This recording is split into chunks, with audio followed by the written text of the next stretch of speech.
Good day, ladies and gentlemen. My name is Henrik, and this is Red Ice Creations Radio, and we are coming to you from the west coast of Sweden. Good to have you along today. You can hear us on Thursdays and Sundays through our website, redicecreations.com, REDICE creations.com, where we also feature news, links, articles, and other resources from around the world and beyond. Also, don't forget that we have a growing member section loaded with material for you. Our full radio archive, of course, with extended interviews with many of our guests, but also videos, short films, articles, and more. I want to say thank you for all the encouraging email and all the feedback we've been getting lately. I wanted to let you know that we read all our email, but due to time restraints, we cannot get back to everyone. But that doesn't mean that we don't appreciate your comments, article tips, links, and videos that you send us. Keep them coming. You guys and gals listening to this program are all aware eyes and ears out there that can help us to keep track on all the good and bad news and everything that falls in between that is considered to be worthy of more attention. Today we have an interesting program ahead of us. A few days ago, when we did our program with Ian Crane, especially the second segment for our members, we talked about the Sion 2012 Olympics in London, and I consequently did a few more searches on the subject and came across this really interesting blog called The Cosmic Mind. There were 3 very interesting articles on this very same subject that went into these subjects a bit deeper as well. Posted a few of these stories up on Red Ice, and I decided to invite the author behind The Cosmic Mind to talk more with us about his blog, his findings, and much more. His name is Rik Clay, and you can find his blog at thecosmicmind.blogspot.com. That's thecosmicmind.blogspot.com. We're mainly going to focus on the 2012 Olympics in London today, but Rik has connected this with a lot of different subjects like numerology, the Mayan calendar, the 2008 Olympics in Beijing, and much more. So I suspect that we'll go into a lot different interesting areas here today. So with that, let's say a warm welcome to Red Ice Creations Radio, Rik, and thank you very much for coming on the program. Thank you very much. It's a pleasure. Excellent. Nice to have you on the line. And, you're a new voice, as it were, on this program at least. And I'd love to hear a little bit about your background, if you will, Rik, from kind of what area you're coming from and how you started the blog and why and so forth. Okay, well, I mean, what's recently happened to me is over the past 6 months, I've essentially I've gone through some kind of awakening process where I've started seeing things for pretty much what they really are. I mean, it's been a few years in the making, if you know what I mean. But it seems like something's finally snapped, and I've finally got a realization over a lot of things that like kind of permeate our material world, if you like. Right. My history. I mean, I'm only 25. For about 5 years of my youth, I was touring with a band of mine called Folk, and we released a couple of albums, toured the UK, toured Europe, made the odd music video. After a few years that fell through, I carried on making my own music and got into graphic design, and I'm currently, like, when I'm not researching, I'm a manager of a design team at a new media company in Leeds, England. So I mean, to be honest, like when I was about 12, 13, I had an interest in UFOs and everything that was alien. And I mean, after about 3 or 4 years, I kind of grew out of that a bit and forgot about the whole alternate side to reality that obviously a lot of us are researching currently. Yeah. Everything started changing when 9/11 happened, and for a good few years, I was happy to go along with the official story, as pretty much a lot of people were. Yeah. Saw the film Loose Change. Loose Change gave me a completely new perspective on life. I mean, obviously, I've got my suspicions about the film now of where it actually came from out of such a short period of time. Started researching politics, the New World Order. And I found as I went into that line of research and just doing lots and lots of reading, I feel a real bad negativity coming from everything that was reading. It felt really wrong. It was I just felt it was the negativity of the whole subject involving politics and New World Order was, it was crippling. It was quite disgusting, really. So obviously, I moved on from that and started reading about the the 2012 main calendar stuff, and Zeitgeist was released. I mean, this is all part of the kind of awakening process. Goes when Zeitgeist was released, obviously introduced the idea of religious fraud alongside the financial system and everything that goes with it. And if you've never thought about anything on this scale before, when you're watching those films for the first time, it is it's pretty mind blowing, isn't it? Really. As a result, I ended up wanting to get to these sites. I travelled to Egypt, I travelled to Mexico, travelled to Malta. I went to see all the European megalithic sites and stuff. Basically, really getting in, into the gritty of where, all these strange sites around the world, pretty much where it all stems from. Yeah. And taking my camera out with me, and eventually, I mean, when I was in Temple Luxor in Egypt, started getting some, significant pictures of orbs. If you've come across orbs before, the energetic light balls. I mean, some people claim that they're reflections of dust, but when you're closely analysing them and you see the geometric patterns that are inside the some of the lights that you get on your photographs, they're pretty insane, really. Yeah. And this obviously got me thinking on the level of the spirit, and I started realising that for the first 24 years of my life, all I'd been worried about was the world around me and pretty much everything material.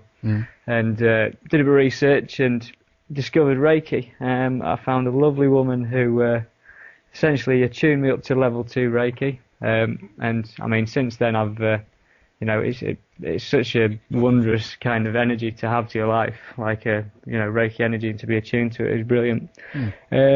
Last year was the crucial pinnacle factor in just completely snapping my old mindset. And I'd started paying an attention to crop circles in Wiltshire. Like I knew of crop circles like in previous years and stuff, but not really paid an interest to them. And I'd made a decision with my friends to go down and look at the crop circles. And basically, on the day before we went down to view the crop circles, I'm based up in West Yorkshire in Leeds. I looked on Crop Circle Connector website just to get a good feel for where the crop circles were, so we could find them when we went down. And I noticed that there'd been a new crop circle found, and I was really baffled at this, because basically this new crop circle had appeared about 2 miles from my house. And this was pretty much one of the very first times that a crop circle had appeared in West Yorkshire, about 200 miles away from where crop circles normally appear. And so I rang up my friend who was coming down to Wiltshire with me, and we both drove out to this crop circle that had appeared near us, and walked into this crop circle, and the energy in the crop circle was magnificent. There's clearly no one had been walking in this, and all I could put this down to when I was stood in that crop circle was that this crop circle had appeared the night before, telling me that I was doing the right thing by going to Wiltshire to look at the crop circles. Do you know what I mean? Like a synchronistic kind of event in which there's like a full manifestation of a crop circle in a field right near me, and it had they'd never been in this area before. Interesting. It was pretty mind blowing. So on the Saturday we took the car out, drove down to Wiltshire to near Avebury, and obviously near Stonehenge and the likes, and visited a few more crop circles. And on the night we attended a talk by Daniel Pinchbeck, who's obviously done a lot of work in 2012 shamanic practices and consciousness and the likes. Right. At this lecture there was a crop circle researcher named Michael Glickman, and having a good chat with him, and I asked him, I said, why would it be that on the day before we come down to look at the crop circles in Wiltshire, one should appear right by us? Like, what is that? And I mean, this researcher himself had been researching for 20 years, said basically that, when you start showing a true interest in this kind of stuff, like a synchronicity when you call someone and, they pick up the phone having just thought of you, it's the same kind of principle. Like, if you show interest to these crop circles, then they'll start appearing near you. And, for a researcher of 20 years to tell me that, I was quite stunned at essentially, what I was hearing and stuff. Yeah. And the day after, we moved on to Glastonbury. It was obviously it was on the I think it was the 27th of July 2007, and it was the particular talk where David Shaler declared that he was the new Messiah. Really? Which, Huh.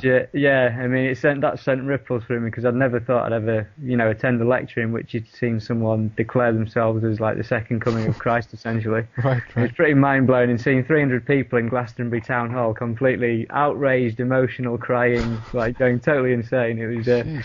was quite an event, really. Yeah. But at this same talk, Ian Crane gave a talk, who you mentioned earlier, Mm-hmm. and he was his talk centered around the prehistory of the history of an elite cabal that have obviously been working in effort to establish this thing called Zion at the 2012 Olympics. Yeah. And Ian had obviously correlated this to a staged alien invasion of sorts, and obviously Werner von Braun on his deathbed announced that the last disaster to hit the planet would be this looming threat of an outside alien force. Yeah. So I mean, I left this talk that we'd been to, and I was I'd got a shitload of things going around my mind. Excuse my language, and It's okay. and then following that, I started getting these weird occurrences with the number 1111. Mm-hmm. I don't know if have you looked into much with the 1111 yourself? Do Oh you know yeah. about it? Yeah, definitely. Yeah. I Yeah. mean, to set the groundwork for where I'm coming from, obviously I've got a few facts here that I'd just like to say, because obviously it's the basis for a lot of my work. Yeah, sure. And obviously this number, this 1111 is it seems to work itself into a lot of things. I mean, predominantly the first thing is the universe itself, and obviously on the 11th of August 1999 at 11:11 a.m. there was a total solar eclipse that was observed through Europe. Mm-hmm. And if you move that further on the end date, December 21st, 2012, the end date of the main calendar, the winter solstice, which is when the calendar ends, is at 11:11 a.m. So I've heard. So obviously, Yeah. so we've got this effect where the universe is ringing these numbers at us, in accordance to consciousness and stuff. Yeah. And when you look at it in an astrological sense, with the precession of the equinoxes and the 26,000-year cycle of the Earth wobbling through the 12 signs of the zodiac, we're said to be moving into the new age of Aquarius, and Aquarius is the 11th astrological sign. And so, getting further into it, you look at the numbers of 2112, 2012, and you add all those numbers up, and you get an 11. And then you look into the sun, for instance, and the sunspot cycles are 11 years. And basically everything that you can just keep finding these 11s out of things. And you could argue that you're looking for them, but basically when it's that amount of things within the universe, it's not like I'm looking for them because they are there. Yeah. You can't deny that. And so then you start moving into the numerology of it. And for instance, if you get 1111 and you multiply it by 1111, you get the number 1234321. Which is a pyramid. Okay, so you've got a pyramid numerology that you can get out of the 1111. Backtrack on that a little bit and take it a little bit slower for us again. Okay. Yeah. Okay. Well, if you've got the time code 1111 and you multiply it by the same thing, so 1111 times 1111, Yeah. you get the number 1234321. Okay. So Yeah. if you imagine that as a visual, you've got a pyramid. So Yeah. one step up, that's number one. Then we have two, that's two steps up. Is that what you're going at here? Yeah. So essentially, because you've got the 1234321. If you were to plot that on a graph, Right. on an X and Y, you'd have a pyramid. Interesting. And the same decreases. So if you've got 111, you times it by 111, you get 12321. You get a pyramid, whichever way you look at it. Anything with a base of 1. Interesting. And so then, if you look at the 11 itself, and in binary, an 11 stands for a 3. So obviously you've got a trinity out of it.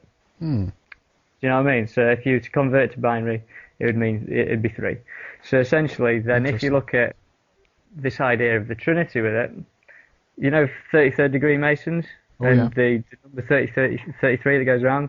Obviously, if you turn that into the trinity and you divide 33 by 3, you get 11. That's interesting. So you start seeing these 11s, as I'm saying. So then you move on to recent events, and you get to September the 11th, 2001, right? And you realise that the building was stood like an 11. The two towers stood like an 11. Indeed. And then you've got 9/11, which is 9 plus 1 plus 1, which is 11. And then you realise that September the 11th was 111 days until the end of the year. And then you start thinking about the first plane that hit the World Trade Center, and it was Flight 11. There you go, yeah. Right, and the total number of crew on Flight 11 was 11. And then you look into it further, and the New York State was the 11th state of the US Constitution. Right, and so then you start thinking about where September the 11th stands in year, as far as years are concerned. And September the 11th, 2001 stands 11 years from 2012. Yeah. Right. And there's an author called Jose Arguelles. He wrote that from 1992 to 2012 would be in a period of May and No Time, the time of no time, which was a transition of the ages kind of period in which, basically world disasters and tension would be on the up and rise constantly. And this period of no time was 1992 to 2012. And so 9/11 in September the 11th, 2001 was 9 years from the start of no time, 11 years till the end of no time. So, synchronistically, it was placed bang on where, it should have been. And so then you start thinking about, was 9/11 an event that was either, was it, as Jose Arguelles would put it, was it an inevitable event, inevitable event? Was it designed by the universe for it to happen as it did? Yeah. You look into it further, and World Trade Center commenced building in 1966 and finished building it in 1977. So it took 11 years to create as well. Yeah. So you can move on from that and forget all that for the time being, and then you can get to September the 11th in history. And on September the 11th, 1990, at 9:09 p.m., that's 11 years prior to 9/11, George Bush Sr. made his very first speech entitled "Towards a New World Order" in the UN, at the UN. So this was 11 years prior. And then if you take that back 60 years, so you go back to September the 11th, 1941, you'll realise that 60 years to 9/11, that was when the soil was broken for the Pentagon. Pentagon, yeah, exactly. Yeah. And so you've got this date, September the 11th, again running through this kind of, the nasty war machine of America, if you want to call it that. Exactly. And so then basically there's something that happened much further back in time than that, and there's a book written in 1981, and it was called The Birth of Christ Recalculated, and it was written by a guy called Ernest L. Martin, and he claims to have calculated the exact date of Jesus Christ's birthday based on celestial charts for that era. Yeah. Basically, he's worked out with the famous Star of Bethlehem, which was, he worked out that essentially Jesus Christ was born on September the 11th, 3 BC. And this book was released in 1981. So, we've got another date there. And I think that is, sorry to interrupt there, but I think that's actually a key area to why we potentially are seeing so many things oriented around the 9 and the 11 September. Definitely. Definitely. I mean, when it comes into other significant events, for instance, when you think about America and NASA and stuff, the very first shuttle that got to the moon was Apollo 11. Yeah, there you go. And then, for instance, in Great Britain, I'm sure I think it's celebrated around the world actually, but on the 11th hour of the 11th day of the 11th month, we celebrate Remembrance Day, in which we honour our war dead, but it's on an 11/11, and it's basically the Queen and a load of other people taking poppies to a cenotaph, which is an obelisk essentially. Yeah. So little strange events going on all over the place. Indeed. I mean, talking about the Queen moving into royalty, and this is where I'll lead much deeper into royalty later on. But basically, if you look into the history of the word crown and the royal crown, the word crown was derived from Anglo-French word called couronne, which is derived from Latin for corona. But the year that the word crown, was first established was in the year 1111. Really? That's interesting. Right. So, wow. You can't just say that these are coincidences. All of these things that are kind of connected up. And I get to a point where, at first I thought there were coincidences, but then you think, what is this thing called chance? Yeah. What is it? Indeed. So anyhow, that's the groundwork for 11.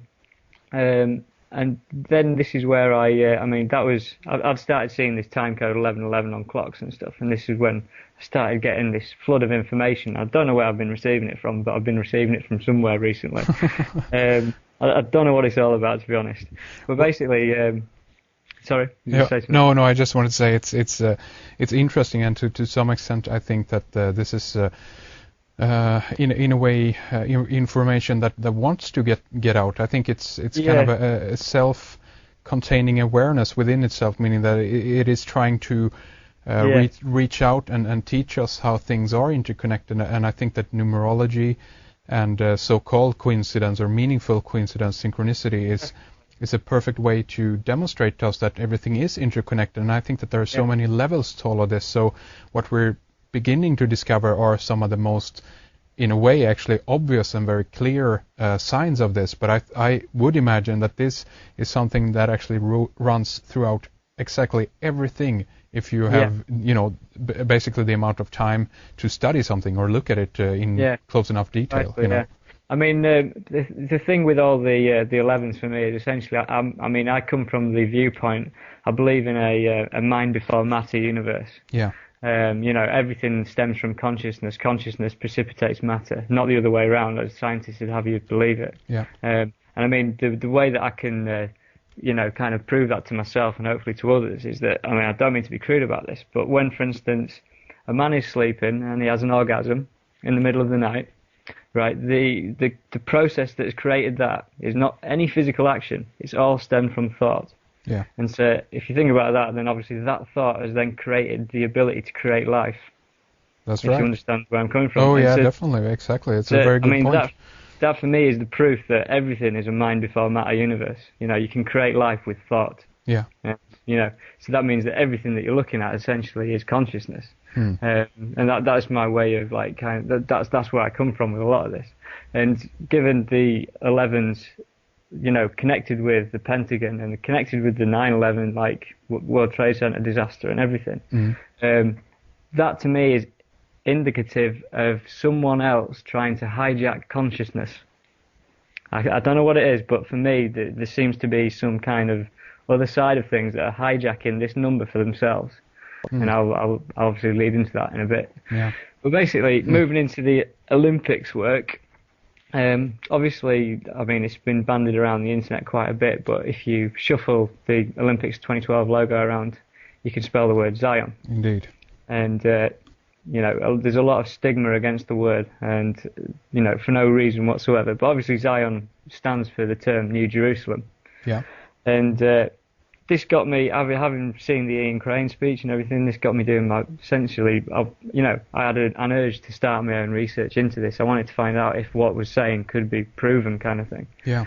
And, first thing that brought to my mind was the poem by William Blake. And William Blake wrote a poem in the 18th century called Jerusalem. And there's a paragraph, the final few words in that poem says, "I will not cease from mental flight, nor shall my sword sleep in my hand, till we have built Jerusalem in England's green and pleasant land." So basically, William Blake was a known 18th century esotericist with connections to the Freemasons. And, he was famous for such pieces of artwork as Uriah and the Creator, which is a big picture of the Creator with a compass opened up like a pyramid. Just like, Freemasonic symbology and stuff. Didn't he reference the Newton in regards to that painting? Have you heard about that? Yeah, there is the Newton painting as well, and Newton is kind of lurched over on the floor with his compass. Yeah, definitely. Yeah, that's a different painting of William Blake. It is, okay. Yeah. But essentially in that poem, we'd got an acknowledgement from a guy connected with esoteric research that they were intent on building Jerusalem in England's green and pleasant land. And so, we're thinking, when we talk about the Olympics 2012, we're talking about something that's been planned for hundreds of years, and there's a lot of proof that I've dug up that can show that. But basically, moving into the Olympics even further, after this talk, and when I got back from this talk in July last year, the first thing that happened was there was a video released by the Olympic Committee, and this was a stadium design video, and it was a crazy CGI, I don't know what you want to call it, action film on how they're going to build the Olympic 2012 stadium.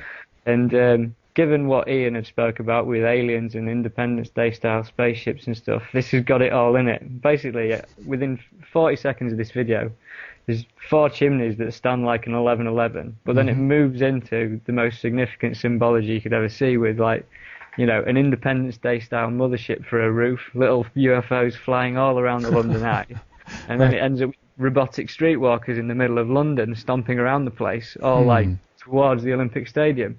I mean, it's pretty weird to watch it, and it's on my blog and it's on YouTube as well. If you just do a search for the stadium design video, you can see for yourself that there's definitely symbology in there, like, you know, whether you like it or not. So this got me thinking. I was like, where does this go? Does this mean that there is a significant event looming for the Olympics? And I started thinking to myself, well, you know, if they're about to do this now, they've done this before. You know, they've used the Olympics for such events before. Yeah. Which led me into looking into 1972 Olympics in Munich.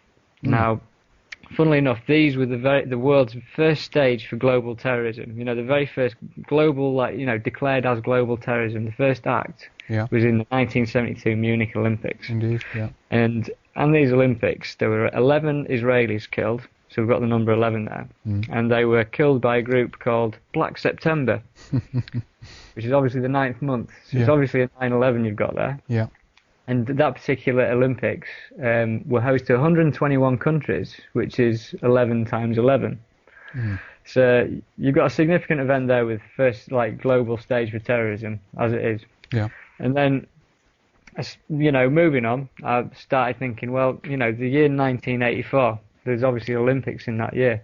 And it's synonymous with the George Orwell book of Big Brother and, you know, a completely, you know, oppressive state, if you like, a New World Order kind of background. Yeah.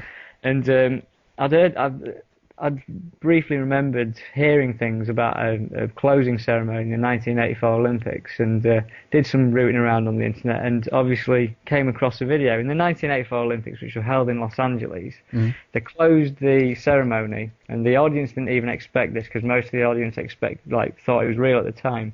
It closed with a UFO flying over the Olympic Stadium, kind of communicating with the audience in a Close Encounters of the Third Kind style. Right. And the UFO eventually, like, closes down and lands in the centre of the stadium, at which point there's a load of smoke, and then this alien gets out and tells the audience that he likes what he sees there. So you got this really strange thing out of the middle of nowhere. No one was expecting it, and I don't know how you'd ever connect Olympics with this UFO event in the first place. Yeah. But basically, obviously, 1984 symbolic year, UFO landing. So you start thinking, stuff going on. Not sure what. I can't really put my finger on things. And at this point, I'd decided to move away from the Olympics for a bit, because I felt that, you know, I wasn't going to find much more for the time being. And it got me involved in looking at symbols of sorts, and general symbolism and corporate logos. And I started off with, obviously, the all-seeing eye on the dollar bill. Yeah.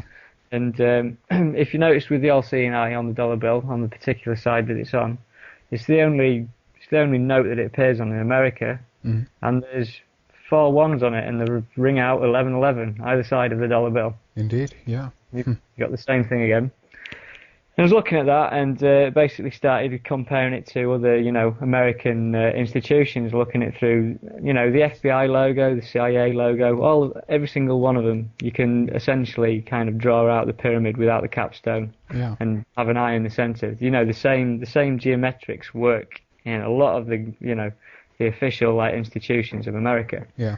And I wanted to get to the source of where this was, and everyone, like, you know, generally a misinterpretation is that America was the foundation of all of this. You know, in 1776, and you know, I mean, for a while I thought America was the start of all of this New World Order stuff. I didn't think any further than that. My consciousness wouldn't allow it. Yeah. But eventually, came to me, you know, Britain.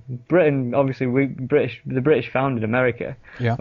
On it in a Western kind of empire sense, but looked at the British coat of arms, and if you pick up the British coat of arms, again, you'll notice that you've got a pyramid, and where the all-seeing eye is, you've got a crown. You know, it's the same thing. You can draw the same geometrics over it, and you've got smack bang the same symbols coming at you. I was like, right, well, what's going on here then? This is obviously a lot more, ingrained in human civilization, like more than I thought anyhow. Indeed. Which point you then start moving to the famous corporate symbols of McDonald's and Schweppes and Starbucks, these amazing like corporations that are, you'll find them in all the symbolic places of the world. Like when I've been to Rome, you've got a McDonald's opposite the Pantheon and the Egyptian obelisk. And then if you go to the Sphinx in Cairo, and you've got a KFC and you've got a McDonald's right outside the entranceway. And, literally everywhere you go, you can no doubt find one of these kind of food venues or whatever, right next to some of these symbolic structures. Yeah. And so, for instance, explain the McDonald's logo. You got 9 letters in the word McDonald's, and I decided to split that up into pyramid numerology. So you've got 1, 2, 3, 2, 1. Split the word up. Do you know what I mean? Into a step kind of structure. And I think you have this on your blog, isn't that right? So people that are tuning in can take a look at that. You can take a look at it on my blog, but basically, to spell it out, basically you can form a pyramid-like word out of it, in which the cornerstones and the top part of the pyramid minus the capstone spell the word Mason. Yeah. And essentially what the pyramid is showing is that the 2 arches of Freemasonry, or the golden arches, or whatever you want to call them, emanate from the centre of the pyramid and preside all the way onto the outside of the pyramid. So essentially you've got this event that seems to preside over the pyramid. And then same thing goes with the Schweppes logo. I mean, I had a real good 11/11 moment with this because it happened in a glass of Schweppes tonic water when the ice cubes started ringing at me. Right. And I thought that was pretty mental, but it was insinuating something was happening. Nice. And I looked on the bottle, and the year 1783, obviously on the all-seeing eye, the date 1776. Mm-hmm. I was like, we're a bit too close for comfort here. We're in the period of the Enlightenment, is what they call it. Yeah. And look at their logo, and it doesn't even take any deciphering this one. There's a pyramid with an angel on top, with a McDonald's-style M presiding over the pyramid. So essentially you've got more messianic imagery in the logo of a corporate symbol. And all I can think is this company, Schweppes, they teamed up with Cadbury's. They're instrumental in destroying the health of the world because they create sugary drinks and, aspartame-ridden drinks and everything that goes with it. Sure. And they're using this symbology. So you can look at that on my blog yet again because it's all on there. Very interesting. Get to Starbucks, and Starbucks, if you look at when you're walking past any old Starbucks, you'll notice that the logo is 3 stars that make a pyramid, and the very top star is seated on top of a crown, which is essentially, symbolic of the all-seeing eye, but underneath the crown is a woman, and that woman is Isis. So the Egyptian deity Isis. And essentially what I've realised over the past few days is that what these logos are depicting is some form of messianic event. Yeah. And when you look into a book, there's a book called The Secret Teachers of All Ages from 1928 by Manly P. Hall. Indeed. And states Isis is sometimes shown standing between 2 great pillars of Freemasonry. Yeah. So deity Isis stands between these pillars. So on the McDonald's logo, where you've got the M and you've got the M coinciding on the top of the pyramid, and the same on the Schweppes logo, where you've got the angel stood on top of the pyramid, they're representing Isis. There's no other way of looking at it, in my personal opinion. Yeah. So basically, Isis is symbolic of the all-seeing eye. It's the same thing. Same as when you're looking, for instance, into the Holy Trinity and stuff, and you've got the Father, the Son, and the Holy Spirit. Yeah. There's the evidence of the kind of, the ever-looming one who sees everything but isn't quite there. Do you know what I mean? Yeah.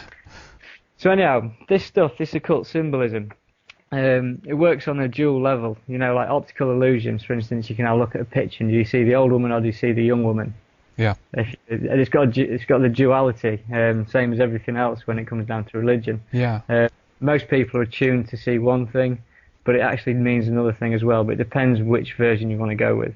There's 2 ways to look at it. And my opinion on everything with the occult is that it's working on a different plane outside of the 5 sense human reality. It's something that's working in the subconscious. Yeah. And going on that principle of mind before matter universe, when you're looking at this occult symbolism, and if one person is, say, looking at the Schweppes logo, and they're drinking Schweppes, and they're buying into this logo, they're buying into the brand, they're buying into all of it, they think they're just buying into a great drink. But they're also buying into this other thing. They're buying into this messianic event. And essentially, if you think about this mind before matter universe, if this stuff, this occult symbology is working on the subconscious, and it's working on the subconscious of a global population, then it's got the ability to still bring itself forward into matter.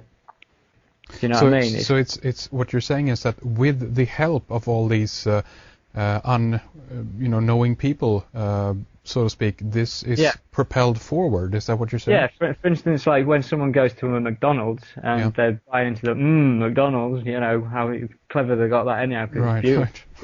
But when they're going in and they're buying those McDonald's, they're also, they're buying into the alternate thing, which is the symbol of, this messianic event on the top of the pyramid. It's empowering it. It's building it into the subconscious, and that subconscious can precipitate into matter at the right time. And that's interesting, considering that many of these companies are so, they're global players. Some of these companies have bigger, a bigger economy and gain more money than certain countries do. Well, we've got no idea how they got so successful. There's no reason for it, to be honest, apart from that there's something else there working with them. Do you also think that potentially this could work the other way around, meaning that human beings, since we've been subjected to, at least in the Western world, almost 1700 years of Christianity and so forth, that the reason also why they might want to pick a logo like this or have this message in the logo is that on some level this speaks to our unconscious. So people who are inclined to lean towards the Christian faith, for instance, are actually in some way kind of lured in by these kinds of symbols, and consequently they. Yeah, definitely. The thing that I'll draw upon later is that how this works with more than just Christianity. Because if ISIS has many identifications, and she's got an identification as the angel Gabriel and the all-seeing eye and stuff. Yeah. But when we talk about this New World Order and the one world religion and the one world government, the angel Gabriel is the one figure that can unite Islam and Christianity, because both of them adhere to her as God's messenger. Mm-hmm. So when you're looking at implementing this New World Order, it's got to be something that combines these two religions. And that particular figure is that thing that can combine those religions. I'll touch on that in a bit anyhow. It gets deeper. I'll be telling you all it is in a minute. Sure. Go ahead, sir. Yeah. I'll give it a bit of time. I'll give you another 10 minutes. Sounds good. And I'll let you know who it is. But anyhow, moving back to the Olympics logo and the Zion logo and the 2012 and stuff. Basically, there's a little bit of research. There's stuff on the net about this as well. The company who created that logo was a company called Wolf Ollins. It's a brand agency.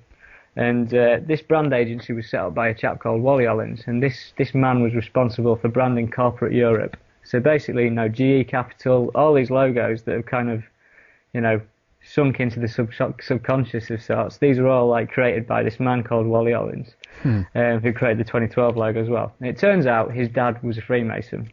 Nice. So the chances are that, there's an interview online where he references his dad trying to get him to be a Freemason. He never actually says whether he is or not, but the chances are it's in the family. And, there's these messages in the logos that this man's produced. It's a Freemasonic branding, company for corporate Europe. Yeah, wow. Essentially. Really interesting. Sorry, yes, I wanted the name there again. Wally Ollins, is that right? Wally Ollins. Right, yeah. Thank you. Okay. Wallyollins. Perfect, thank you. Right, and so at this point, you've got this connection to Freemasonry with the logo and stuff, and it moves much higher than Freemasonry. That's just like the outside protection for this stuff. I basically loaded up, Google Earth. Wanted to have a look at the London site from the air. I wanted to see, what it is that's so special about this place. And it just so happened that the particular site in Stratford was the only last bit of wasteland that was that was left vacant in London. It was the one last place that they could do things for something like the Olympics. So it's quite lucky that they had it in the first place. And what I noticed was I started looking at the actual street plan of this place, and to go through it, you've got a number of roads that circle the site, and the first road is a road called the Eastern Cross Route. Oh, sorry, the East Cross Route, which is a reference to the Eastern Cross. The Eastern Cross is an Orthodox cross, and it's a modified version of the patriarchal cross. It's got two smaller cross beams across the side. The next road down, you've got Carpenter's Road, which encircles the site. Carpenter, who was a carpenter? Oh, good old Joseph. Yeah, he of was course. a carpenter, wasn't he? Yeah. Next road down, you've got a road called the Great Eastern Road. And obviously when you refer to something as the Great Eastern, it's obviously like the Great Eastern Star. So you look into the Great Eastern Star, it turns out that the Order of the Eastern Star is the largest fraternal organisation in the world that both men and women can join, and it was founded by someone highly connected with the Freemasons, and their symbol is the pentagram. So this is the next road down. Yeah. Moving on around the Olympic site. If you envisage we're encapsulating the whole Olympic site here, the next road along is Angel Lane, and obviously the famous angel is the angel Gabriel. So we've got Angel Lane here. Next road along, we've got Temple Mills Lane. Temple Mills, where the water mills belong to the Knights Templar. Yeah. So another connection there. The Knights Templar were the poor fellow soldiers of Christ in the Temple of Solomon. And then encapsulating all of this is Church Road. It's obviously another biblical road name. Yeah. So all the way around the Olympics 2012 site, which you could call Zion if you go with the logo, is biblical road names surrounding the whole site. There's not one road name that's not biblical. So you start looking at that and you think, what the hell is going on? Yeah. Because this site was supposedly a fluke that they found this, and what we're looking at is something that is clearly quite well planned. So if you move into, like, for instance, there's one road here that's called is the East Cross Route is called the A12. It's another road name for it. And if I move into, say, for instance, hieroglyphics for a start, hieroglyphics back in the days of ancient Egypt, they were seen as talismans, in that a particular hieroglyphic didn't mean like one letter, like a H. It meant a multitude of emotions. It meant a multitude of meanings. And it basically, it drew in the powers of the stars. That's what a hieroglyph was. It was a talisman. Yeah. It wasn't a direct translation. So, like, for instance, when they do a direct translation of the Rosetta Stone, you can't translate hieroglyphics into H, A's and Z's and stuff like that. Do you know what I mean? Sure.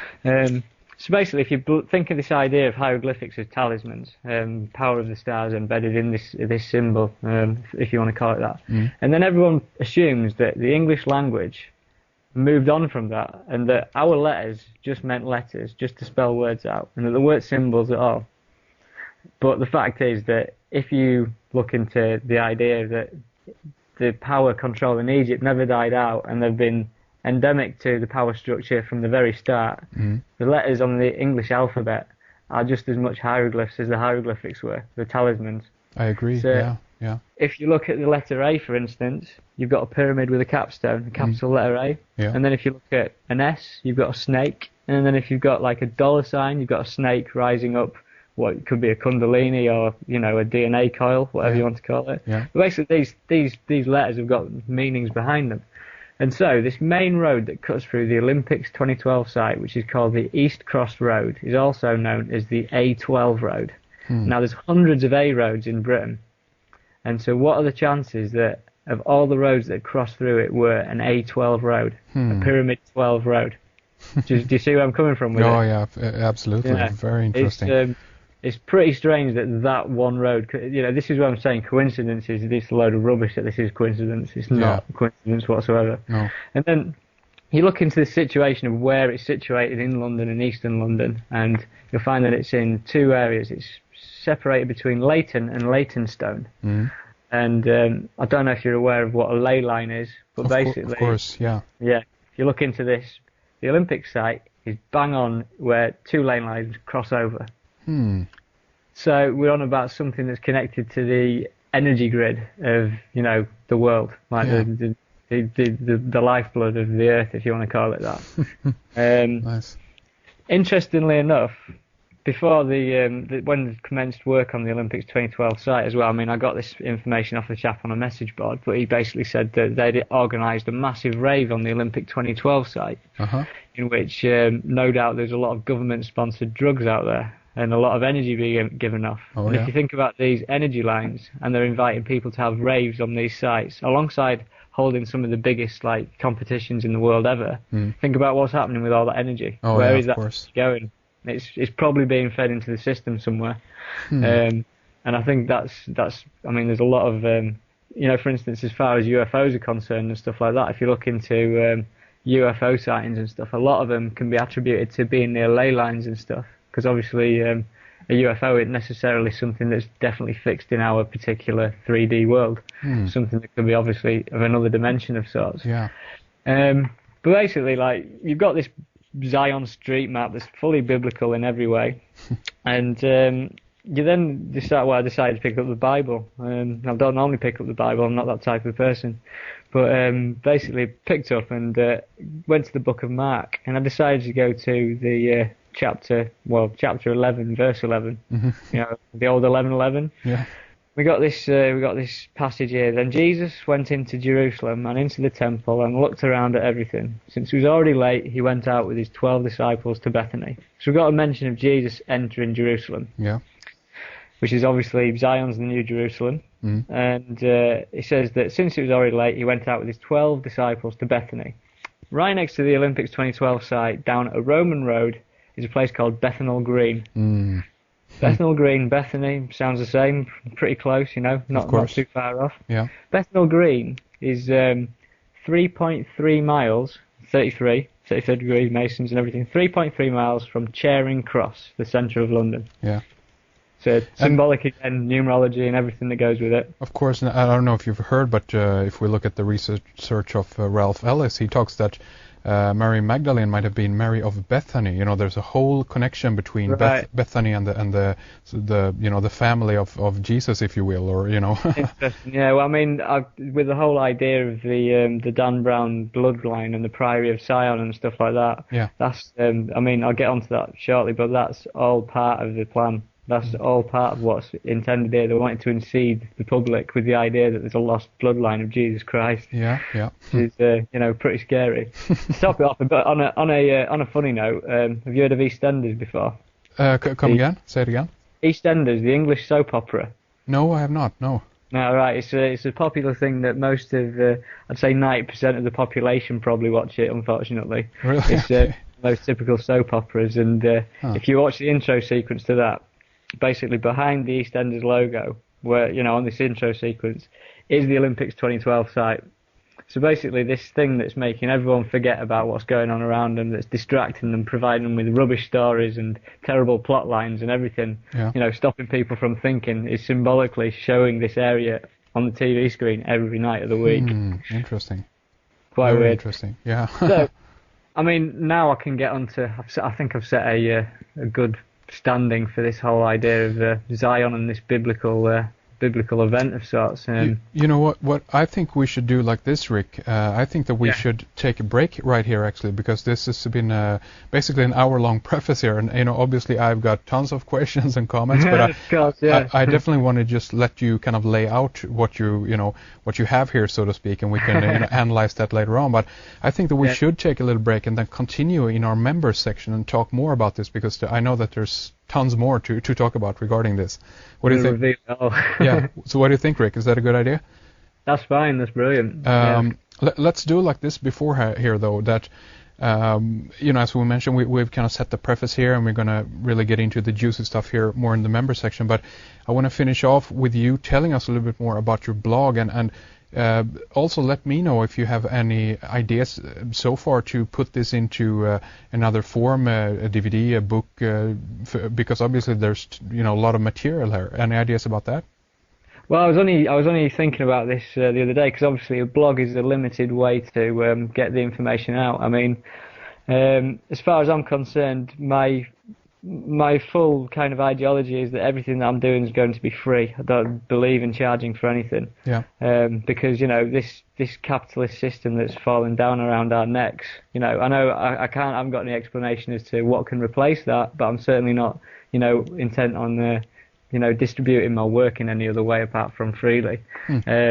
It'd be lovely to, I mean, I was talking about this earlier with a friend of mine. It'd be a good thing for a film of sorts. I think I've got enough stuff here for a film, and I'd like to try and do that. Yeah, of course. Because that obviously something like that is much more manageable for the masses. Of course. And it's about reaching the masses with this information, And particularly. I mean, also, of course, if you come from a perspective where you can, you know, finance a film like that, that is great. But also, you know, consider the fact that if you charge a small amount, that might also get you pursuit on the next or the following productions, which mean that you can heighten your production quality and you can reach more people. So I mean, I definitely understand where you're coming from, but it's also a good idea to keep the other, you know, side of that issue at hand, so to speak, as an alternative. You know. Yeah, I know what you mean. You need to eat too, mate. So.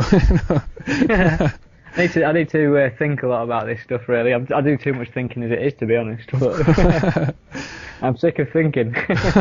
Well, I mean, it sounds like you really kind of also tapped into the intuition, and then the thinking part of all of this is of course, to analyze it within the conscious mind and to try to see how all these pieces fit together. But I mean, what you've laid out so far here is a brilliant picture, and it's going to be really interesting to hear more about this also, of course, in our member section. But mention for us, before we go there, mention your blog address for us, so we know how to find more of your material. Yeah, I've got a shortened address. You can get to it from http://www.thecosmicmind.co.uk. Very good. Again, thecosmicmind.blogspot.com. Do check it out. It's tons of material on there, and Rik is really in tune with the muse, as it were. So I expect a lot of interesting stuff has already, of course, passed through his way and through his blog. But I suspect more interesting stuff is gonna keep on evolving here as well. So, but we'll do like this then. We'll take a short break here. We'll return in our member section, and so stay with us, Rik, and we'll talk more soon. Okay, brilliant. Before we continue with Rik Clay, I want to mention that our new forum is up and running. rediceforum.com will get you there. It's one open forum and one members forum. So if you want to connect with other listeners or other Red Ice members, to talk some about the recent radio programs, recent headlines, discuss solutions, or what have you, click on forum on our front page, and from there you can register. Don't miss our continuation of our program with Rik Clay. We have a lot more information and interesting points to cover as we tie things together in the thesis that Rik is presenting to us. This is not to be missed, so head on over to redicecreations.com, REDICE creations.com, and click on subscribe to get all the information on how you can sign up and get instant access to the member section. For everyone who want to go deeper into these subjects, this is highly recommended. We have a lot of material waiting there for you, with new content added on a regular basis, so do check it out. We're going to end this segment with a really nice instrumental piece that it's called Adrift, that is by Rik, that he sent me. As he mentioned in the interview, he's a musician and writes his own music. You can find his solo project via myspace.com/somewhere not here, all one word. So it's myspace.com/somewhere not here. It's good stuff. So thank you for tuning in, and thanks to Fredrik behind the controls. We'll catch you after this break.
warm welcome, Red Ice members. We are talking to Rik Clay. We are continuing our fascinating discussion on the 2012 Olympics. Of course, that's the node in all of this. But this connects with so much more, as you heard in the first segment. And basically, we're going to continue here talking more about Rik's findings and see where this leads us. So I'm going to ask you, Rik, to just basically continue on the trail that you ended in our first segment, if you will. Okay.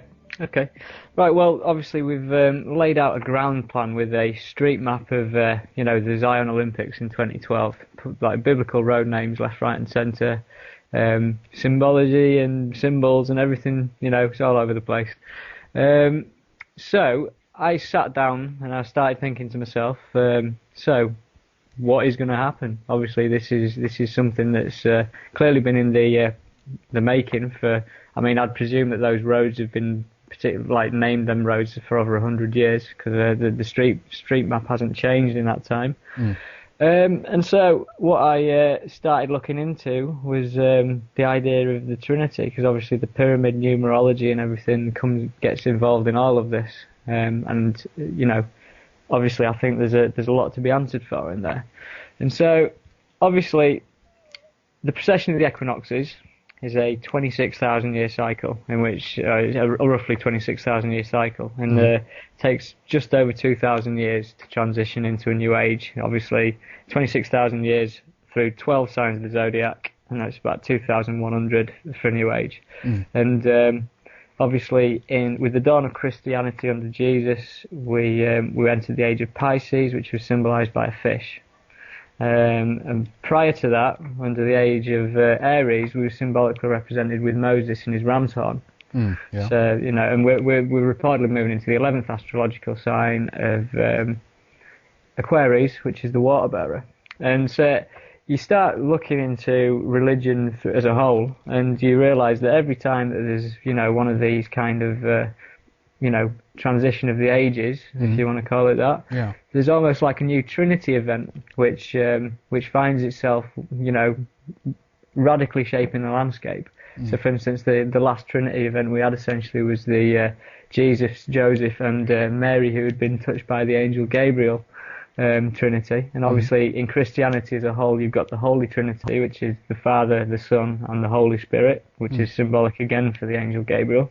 Hindu religion, we've got Brahma, Vishnu, and Shiva. The Jewish Trinity, which essentially not as personified, but was Moses, Ark of the Covenant, and the Temple. And then obviously moving into the human body, we've got spirit, body, and soul. We've got it all. But the fundamental Trinity of the ages, like that started it all, was the Osiris, Isis, and Horus connection. Obviously Osiris and Isis, mother and father, giving birth to Horus, who was essentially personified, and it was the sun. But so, given that we've got this 1776 on the gold, the Great Seal on the dollar bill, starting at 1776, we've got the Latin of Novus Ordo Seclorum, and it's literally Latin for New Order of the Ages. So it's not New World Order, it's New World Order of the Ages. So it's obviously insinuating it's to do with the transition of the equinox, of the ages moving into the sign of Aquarius. And so I started thinking to myself, well, if we're moving into this, we're going to have to expect new leaders. We're going to have to expect this new kind of, forefront of religion that's going to come forward and, save the planet as such. Well, that's how they're going to deal with it. Sell it to us, yeah. Yeah. How are you going to sell it to us? Come on, give us your best shot. Basically, I started looking towards royalty, because obviously, royalty seems to be where it's at, in the sense of the coat of arms of Great Britain. It's on there. But everywhere I look, it always leads me to royalty. It's a bit like David Icon's reptilian kind of stuff. It always kind of leads to this weird thing, whatever you want to call it. And obviously, William is a symbolic person within the continuation of the royal family and everything. But basically, I've nothing to go on at first, and I just had this real small whim. I thought, Diana, is she going to be the personification of Isis? Is she going to be the next person to be identified with this god? And I was thinking it through, and it's like, quite probably not, but, let's have a look anyhow. May as well have a look. And so basically, to just talk about Isis a little bit. Isis is a moon goddess, so symbolised by the moon, and she can be identified with the Greek god Artemis, she can be identified with the Roman god Diana, and the angel Gabriel, which is the Holy Ghost. And she's always the third in the Trinity, she's the apex of the pyramid. Yeah. She's the all-seeing eye. And this is correlated, because if you watch, for instance, the film Constantine with Keanu Reeves, I only watched this the other week, but there's a scene in there where there's a particular actor who plays the angel Gabriel, and Keanu Reeves walks up to her and he says, "What have you been seeing with your all-seeing eye of late?" Right? No one would pick up on that unless you knew if you read this stuff, but it was there. Yeah. There was obviously the connection between the all-seeing eye and the angel Gabriel. Yeah. So, out comes Google, as it does, and I started doing a search for Princess Diana and Isis. So the first thing I stumbled across, Princess Diana's perfume, her official perfume, is called Isis. So it's like quite a good connection for a start. She's only got one official perfume and it's called Isis. So you start looking into things a bit more, and then you see that Princess Diana has got a memorial, which is a ring of water, and it's in the Serpentine, right next to Buckingham Palace in London. And I went down there to have a look at it and see if I could see anything else. But basically, this ring has east and west kind of flows of water, and the flow down this ring, and then at the other end they conjoin, so east and west meet. So if you think of that symbology of east and west meeting, Islam and Christianity conjoining, do you know what I mean? The whole idea of unifying something into one. Yeah. So there's the symbology of the unification of two extremes in this ring of water. But basically, if you look into Isis, she's identified with the Holy Ghost, as I've said, and the angel Gabriel. And now in the film The Lord of the Rings, which is an esoteric piece of work by J.R. Tolkien, obviously everyone knows the Lord of the Rings because it's been put on the cinema screens, but there's a character in there called Galadriel, and if you look into the history of the character Galadriel, she was identified with the angel Gabriel, i.e. that's what she was, that's what she's symbolic for. Yeah. And she was the wearer of a water ring. She controlled the water ring. So obviously you've got Princess Diana, water ring memorial, where east and west meet, combined with the angel Gabriel and Lord of the Rings, or Galadriel, being the water ring bearer. So you've got this symbolic figure and this this symbolism running throughout. So moving on to the next thing, how else can I identify Diana with Isis? And so you start looking at the Pont d'Alma, where she died, where she had a horrific car crash. And obviously there's stuff on the internet already that insinuates that the Pont d'Alma was a pagan sacrificial site. And it was used ritually for hundreds of years, prior to the modernisation of the area. Right. Outside of the tunnel, we have a Flame of Liberty, which is in tribute to Diana's passing. Yeah. The Flame of Liberty, which is similar to the Olympic torch. Well, in fact, it is the Olympic torch. But if you think about the Flame of Liberty, and then you think to the Statue of Liberty in New York, the Statue of Liberty, Graham Hancock and Robert Bauval will all state that the Statue of Liberty in New York is symbolic for Isis. And outside where Diana died, you've got this, Flame of Liberty statue, if you want to call it that. Yeah. And again, if you go back to the Secret Teachings of All Ages by Manly P. Hall, Isis carries with her the sacred fire religiously preserved and kept burning in a special temple by the Vestal Virgin. The fire is genuine, immortal flame of Isis. So symbolically, what she's got outside the Pont d'Alma is a connection to Isis yet again. So moving on, I'd got wind of a tribute in Harrods, and this is where obviously, do you know much about the Diana murder inquest and everything that goes with it? Much of it, not all the details, but the overarching story is very familiar to me. Yes. Right. Yeah. Obviously, there's the whole conspiracy, the idea that she was murdered, and Al-Fayed believed that she was murdered, and there's the fight with the royal family, essentially. Yeah. If you go to Harrods, and this is where it's proof that both sides are in on the same act, and this shows that this whole idea of the conspiracy of the murder of Princess Diana is all part of the intended stage play that's been going on all along. In Harrods, I went up to a woman and I said, "Where's the Princess Diana memorial?" She went, "Oh, it's in the Egyptian staircase." So I was like, "You're joking me." So I get led to this Egyptian staircase, and you go in, it's real. I've been to Egypt, and it's pretty much exactly the same as what you'd expect in Egypt. Real grand, golden-looking, like, staircase with escalators in it and stuff like that, and loads of cheap perfumes. Well, not cheap, really expensive perfumes on sale. Yeah. And you walk over to the shrine of Princess Diana and Dodi Al-Fayed, and you've got these two pictures. You've got, obviously, Diana and Dodi. Think about that. You've got Christianity and you've got Islam. Right. And these two pictures are being symbolically held up by a dove.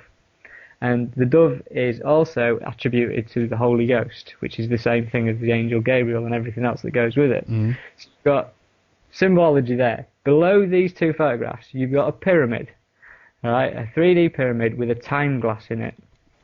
So symbolic to pyramids and time and stuff. Yeah. Then on either side of that, you've got two very tall candles, looking like a number 11 and also looking like the two pillars of Freemasonry that ISIS is standing between. So what I'm here and proposing today is that essentially we have got Princess Diana being identified with the fertility god of Isis. Very interesting. Do you have, by the way, taken any pictures of this memorial? I've got photos of it. The problem I've got is I can't write enough in enough time because I work full time as well to get this all out. Do you know what I mean? It's such a big thing to write about. Of course. It requires a lot of time. Yeah. But basically, so you think about this with the New World Order, they wanted a one world religion. We've got the combination of Christianity and Islam here symbolically in Harrods. Right, and obviously Islam and Christianity both accept the angel Gabriel as a messenger of God. So we've got the proof here that they want to do this with Diana. They want to identify her with ISIS. So what does that make Prince William? If ISIS is, the mother fertility god, that obviously means that William naturally becomes the son. Yeah. Okay. Yeah. So looking at this, I thought, right, we have to do a bit of research into William now. And I've 6 months ago, someone said that I was going to be researching the royal family. I'd have laughed my head off and said, get away. It doesn't concern me whatsoever. But I've ended up being driven down this path, and it's doing my head in. Yeah. but anyhow, Prince William's birthday. He was born on June the 21st. You know when June the 21st is? That's the summer solstice. Yes. Yeah. So basically, the Son of Most High. Yeah. So in the New Testament, the angel Gabriel announced, "He shall be great, and he shall be called the Son of the Most High. The Holy which shall be born of thee shall be called the Son of God." Right? Yeah. So we've got Prince William's birthday, and it's on the solstice, when the sun is most high. Yeah. Right? And then you look into it a bit further. How old is he in 2012? Probably 33, right? No, he's 30 years old. 30 years old, okay, yeah. Connection here. Jesus began his ministry at age 30. There you go, okay. Right? Yeah. So you can't get away from this. It's all over these people. Yeah. Do you know what I mean? Yeah. And so, symbolically, 30 years old, William's birthday, symbolically can be seen as an XXX in Roman numerology. That's right, yeah. And it just so happens that the Olympics 2012 is XXX. So it's the same Olympiad. Exactly. It's the what does it be? The 30th games, 30th. Summer Olympic Games. Yeah, XXX. Yeah. So right, then you start thinking. What I was saying about, for instance, symbology and stuff like that. And you've got McDonald's, and you've got Starbucks, and you've got Schweppes, all like essentially occult symbology. That's when people are buying into these things, they're subconsciously buying into this messianic event. As I've stated before. Yeah. Well, if you think about this and the symbolism of the XXX, the triple X, think about what most single men do on the computers. I know it sounds crazy, but that's powerful energy that's being wasted there. This life-giving energy, and they're symbolically buying into that triple X stuff. You know what I mean? Yeah, sure. Same as you've got the triple X film with Vin Diesel, in which he's seen as this heroic figure, and everyone went to the cinema and powered the triple X thing. Do you know what I mean? Yeah. Yeah. This shows you how endemic this thing is, and how crafty these things are. Of course, and also I think if you convert the alphanumerical number on a alphanumeric system from 1 to 9, then I think X becomes 6, so it's basically 666 right there. 666. Well, I didn't know that, but that's good. Yeah. Right. So the next thing on, moving into William yet again, more stuff to do with him. It turned out a few months ago that he'd been made the 1,000th member of the Order of the Garter Now, he's actually the 999th member of the Order of Garter, but they changed it to 1,000 because of someone, not being registered or something on the official log. But as you will know, the Order of the Garter is the parent organisation of Freemasonry. Yeah. Right. So if you think about that situation that we've got there, what are the chances that Prince William, if they hadn't pre-planned this, would happen to be the 1,000th member? I.e., in the chronology of events, it just so happened that he was bang on the 1,000th member. And that's also could be interpreted as the 1,000 points of lights. I don't know if you heard about that. I don't know about that. No, that's new to me. Okay, continue. Yeah.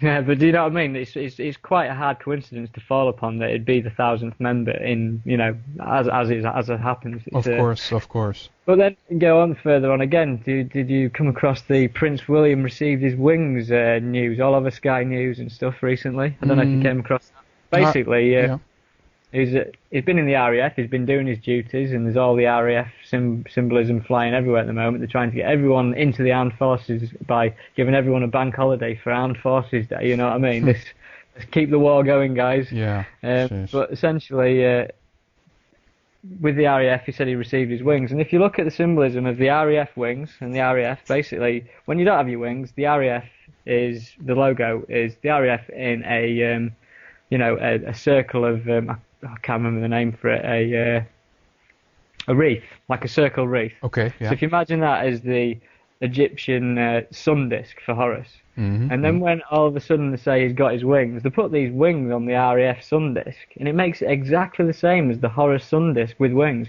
There we go. Huh. So the fact that they were pushing around the fact that he's got his wings, it was just symbolic for him saying that he's ascending into this thing, whatever you want to call this thing. Do you know what I mean? Right. But I mean, here I am again saying that Prince William is as I said, with the Dan Brown book and the Da Vinci Code and everything that goes with it, they're trying to get the masses to believe that there's a lost bloodline of Jesus Christ, and there might be. But what I'm saying is they're trying to get everyone to accept that. And so when Dan Brown's book, which was a terrible book, written really badly, but obviously interesting story, sure.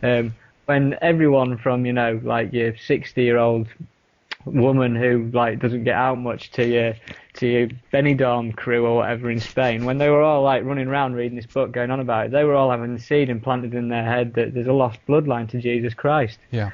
And you think about the idea of the Priory of Sion. This thing is all to do with the Sion Olympic Games. Yeah. It's all part of the same thing. But moving on, obviously the last thing symbolic with the Queen as well is that it's a Diamond Jubilee in 2012. So they're going to be celebrating the Queen for a year long, which is a lot of celebrations. Yeah. But moving on, as always. Olympic bid 2012, the London Olympic bid. We received it, and we received confirmation on July the 6th, 2005. The day after was the 7/7 bombings of London, but on that particular day, everyone, the news would have us believe, was full of positive energy that Great Britain had won the Olympic Games. I mean, I think there's probably only about 2% who were bothered about it, but the media would obviously tell you that everyone was, going out and getting drunk about it, but essentially no. Yeah. But what they didn't tell you, and it's been covered up by the news, but it's on the internet, but it never got covered in News 24 or whatever you watch. Basically, on the same day that London bid was won for the Olympic Games, right, there was a huge, I don't know what you want to call it, massacre on the island of Haiti, in which 24 people confirmed dead after more than 300 heavily armed UN troops carried out a major pre-dawn military raid in Cité Soleil. So what happened was the UN troops, which is supposed to be a peacekeeping force, not something that goes out and actually, does stakeout operations on drugs barons. Yeah. They did this pre-dawn military raid in which they killed 24 innocent people. Right, and there's a lot of people looking into this. But what is symbolic is the place where it was. It was in Cité Soleil, which is Sun City. Right? Yeah. Gets even weirder. It's one of the poorest communities in Haiti. It's one of the poorest communities in the Northern Hemisphere. It's got endemic AIDS, poverty, everything. People are starving in this place because of the way that it's, essentially it's been crippled by the power structure. Yeah. But basically, it's one of the poorest communities, as I've said, and it's in a place called Port-au-Prince. So it's Prince, Port, Sun City. Mm. On the same day the Olympic bid was won. Yeah. So what I'm saying is that symbolically you've got Prince and Sun, and then you've got this thing that I've connected with Prince William. Was this another thing equally like buying into an event with such a negative, horrible event in which the UN massacred loads of people, or 24 people? Its symbolism is right through it, and it gets even worse because basically the UN Colonel Marino suggested that ballistic tests can be done on the dead, and he says records from the Medicine Without Borders shows an influx of civilian casualties starting at 11 a.m. The numbers are on the Wikipedia page, so 11 a.m. brought in. And then you look into Port-au-Prince itself. Port-au-Prince celebrated its independence 200 years ago. I don't know what it's celebrated its independence from, because it didn't seem to get any better. But the bicentennial monument that they erected in the independence of Port-au-Prince just so happens to be a pyramid without a capstone and an Olympic flame at the top. Oh, nice. Right. So I don't know what that's saying, but you've got Sun City with a prince and you've got a pyramid with an Olympic flame on the same day that the Olympics 2012 bid was won. My that God. doesn't happen. That doesn't happen. You know, it just doesn't happen. Too much in there. So obviously getting into touchy areas and stuff here, because it's pretty dark, really, when you think about it. I mean, moving into the Olympics 2008, I found this out recently. The 2008 logo, have you seen the Beijing 2008 with the little guy and his wobbly legs? I've seen that, yes, yeah. It doesn't look very much like an athlete, but, you know, given it's the Olympics and stuff. But it just so happens that if you decide to compartmentalise this logo into 4 different sections, it spells the word Zion. Really now? What are the chances that 2 Olympic logos in like 2, you know, in succession, both can easily spell the word Zion without any form of trickery? You know what? I'm looking at that as we speak here. I'm looking at your post about this, and that is incredible. Did you decipher that, or did you pick up that from somewhere else? When I just deciphered it the other day. Wow. Just having a look at it and just saw it, and I couldn't believe what I was looking at. That's really interesting. I'm going to have this picture up on the website, or link up this posting here of the blog so people can take a look at that. And that is really interesting. Wow. Obviously, you've got the slogan, One World, One Dream, for the Beijing 2008 Olympics. Doesn't that sound like a New World Order slogan to you? Indeed. Yeah.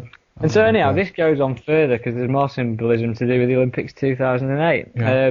Basically, on the 11th of November 2007, so that's 11/11, they released 5 mascots, right, for the Beijing Olympics. And these are weird little mascots that all got pyramid-style hats on. And essentially, each of these mascots correlates to a colour ring of the Olympic logo. You know, we've got the green, orange, red, black and blue rings, and each of the mascots correlate to one of these. They've all got their own colour. And essentially what you're looking at here is, if you take it back to the Mayan calendar, and you've got the 26,000 year cycle, and essentially the Mayans believed that within that cycle there was 5 separate cycles, so 5,150 years. Something I can't remember off the top of my head. Yeah. But basically, they stated that at the end of each world, a particular one of the 5 elements destroyed that world and then created it again. You know, it restarted itself. Indeed. So there's like 4 destructions and moving into another cycle of sorts. Yeah. And I was looking at this, and there's the blue character, which is the last ring in the Olympic logo. The blue character is symbolic for water. It's called Baby. It's a weird little critter. I don't know what you want to call it. Yeah. But it's symbolic for water, strong in water sports, and she reflects the blue Olympic ring. And this is the only of the 5 characters that's got a spiritual third eye. Yeah. So I'm thinking, why has this got a spiritual third eye? And then you think about this Diana's ring of water, and then you think about this spiritual third eye in the mascot, and you think of water obviously is symbolic for Aquarius. There's this idea that we're moving into this blue ring of the Olympics, if you know what I mean. Yeah. I mean, to explain this better, those Olympic rings for me are the 5 cycles of time from the main calendar. Only one's connected to another. And it's almost like there's the transition stage where the two rings meet up. If you understand what I'm trying to say. Yeah, that's very interesting. Yeah.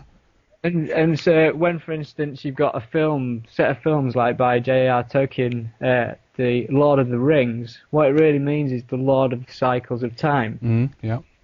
Right. And so then when you think about the trilogy, you had the Fellowship of the Ring, which incidentally opens up with Gandalf's birthday on the 111th birthday, 111, which is obviously a pyramid number. You've got Fellowship of the Ring moving into the Two Towers. Sounds symbolic to World Trade Center, if you like. Yeah. Moving into Return of the King. Same thing. They're on about buying us into another messianic prophecy. So, do you know what I'm saying about this symbolically ring cycle thing? It's all basically insinuating that throughout the cycles of time, something has had control of everything. And what I'm trying to propose is that when, for instance, in Egypt, they pretty much know that the Grand Pyramid, the Great Pyramid, started fully formed as such, and then the Egyptian civilization went into decline from there and after.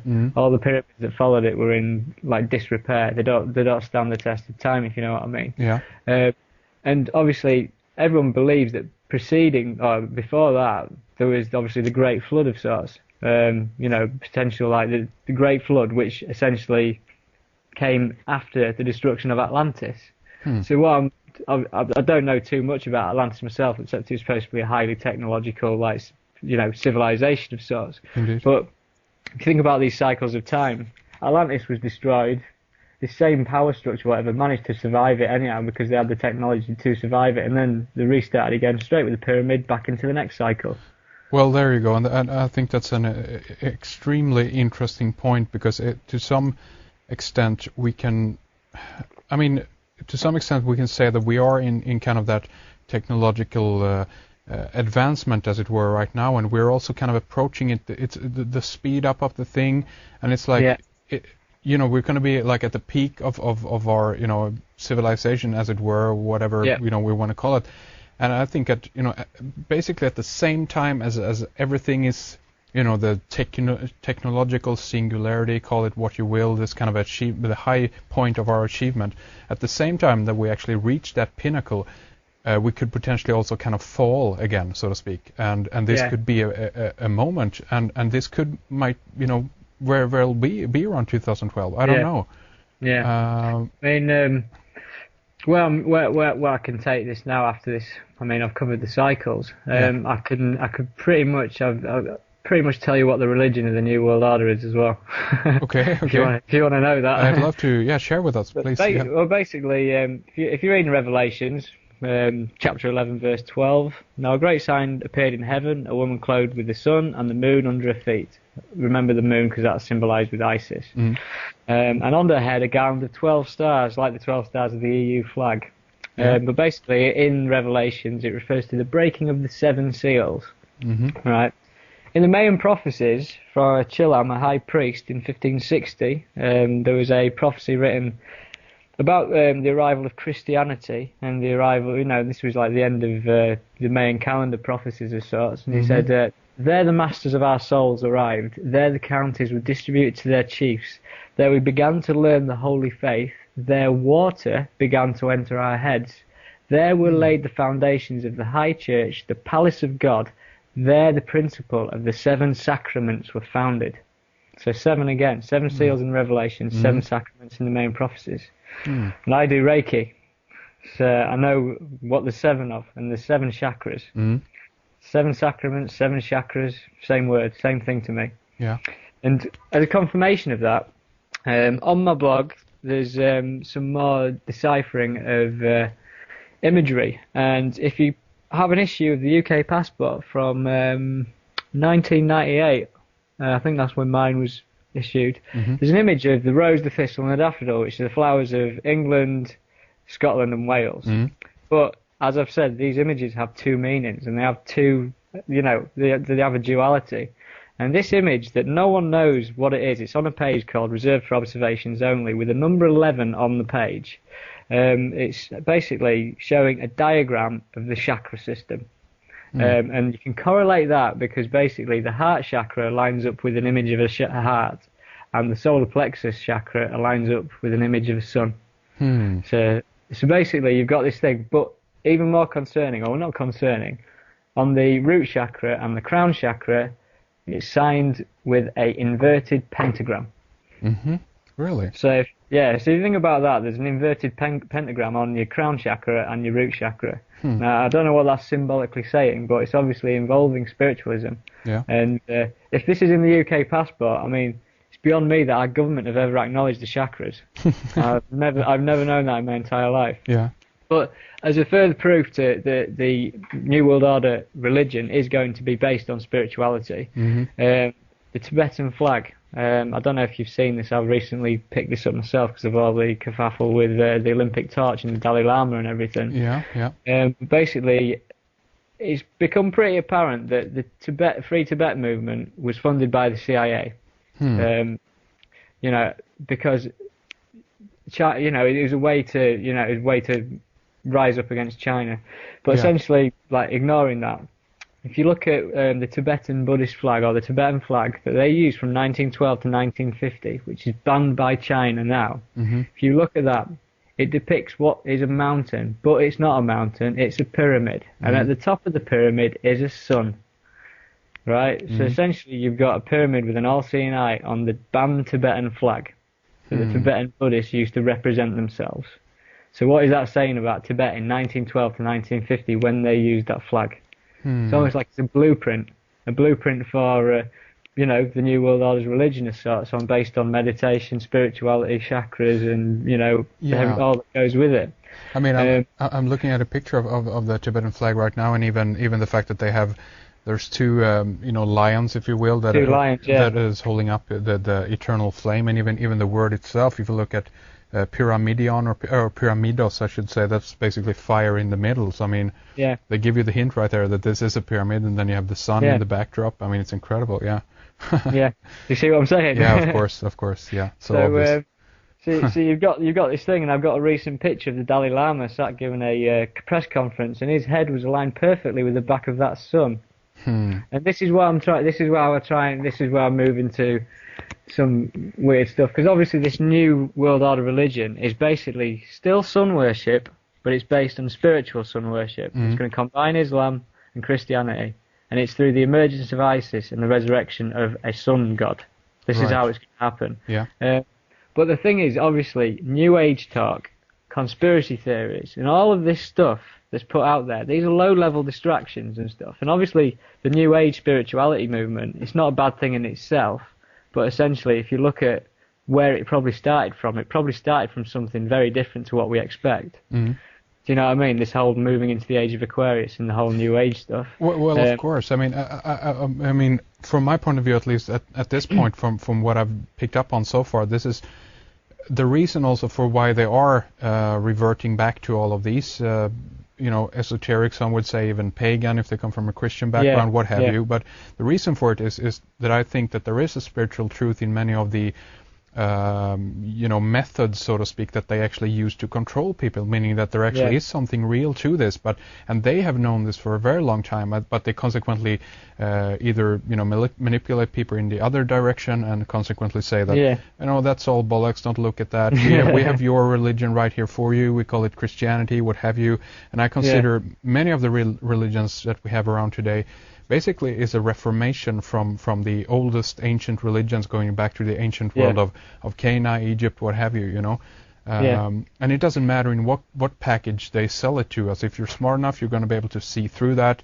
If you're clouded by too much of the manipulation, that's unfortunate, but in many cases it's people's own choice, and I have nothing against that either, No, that's of course you can't dictate that at all, can you? No.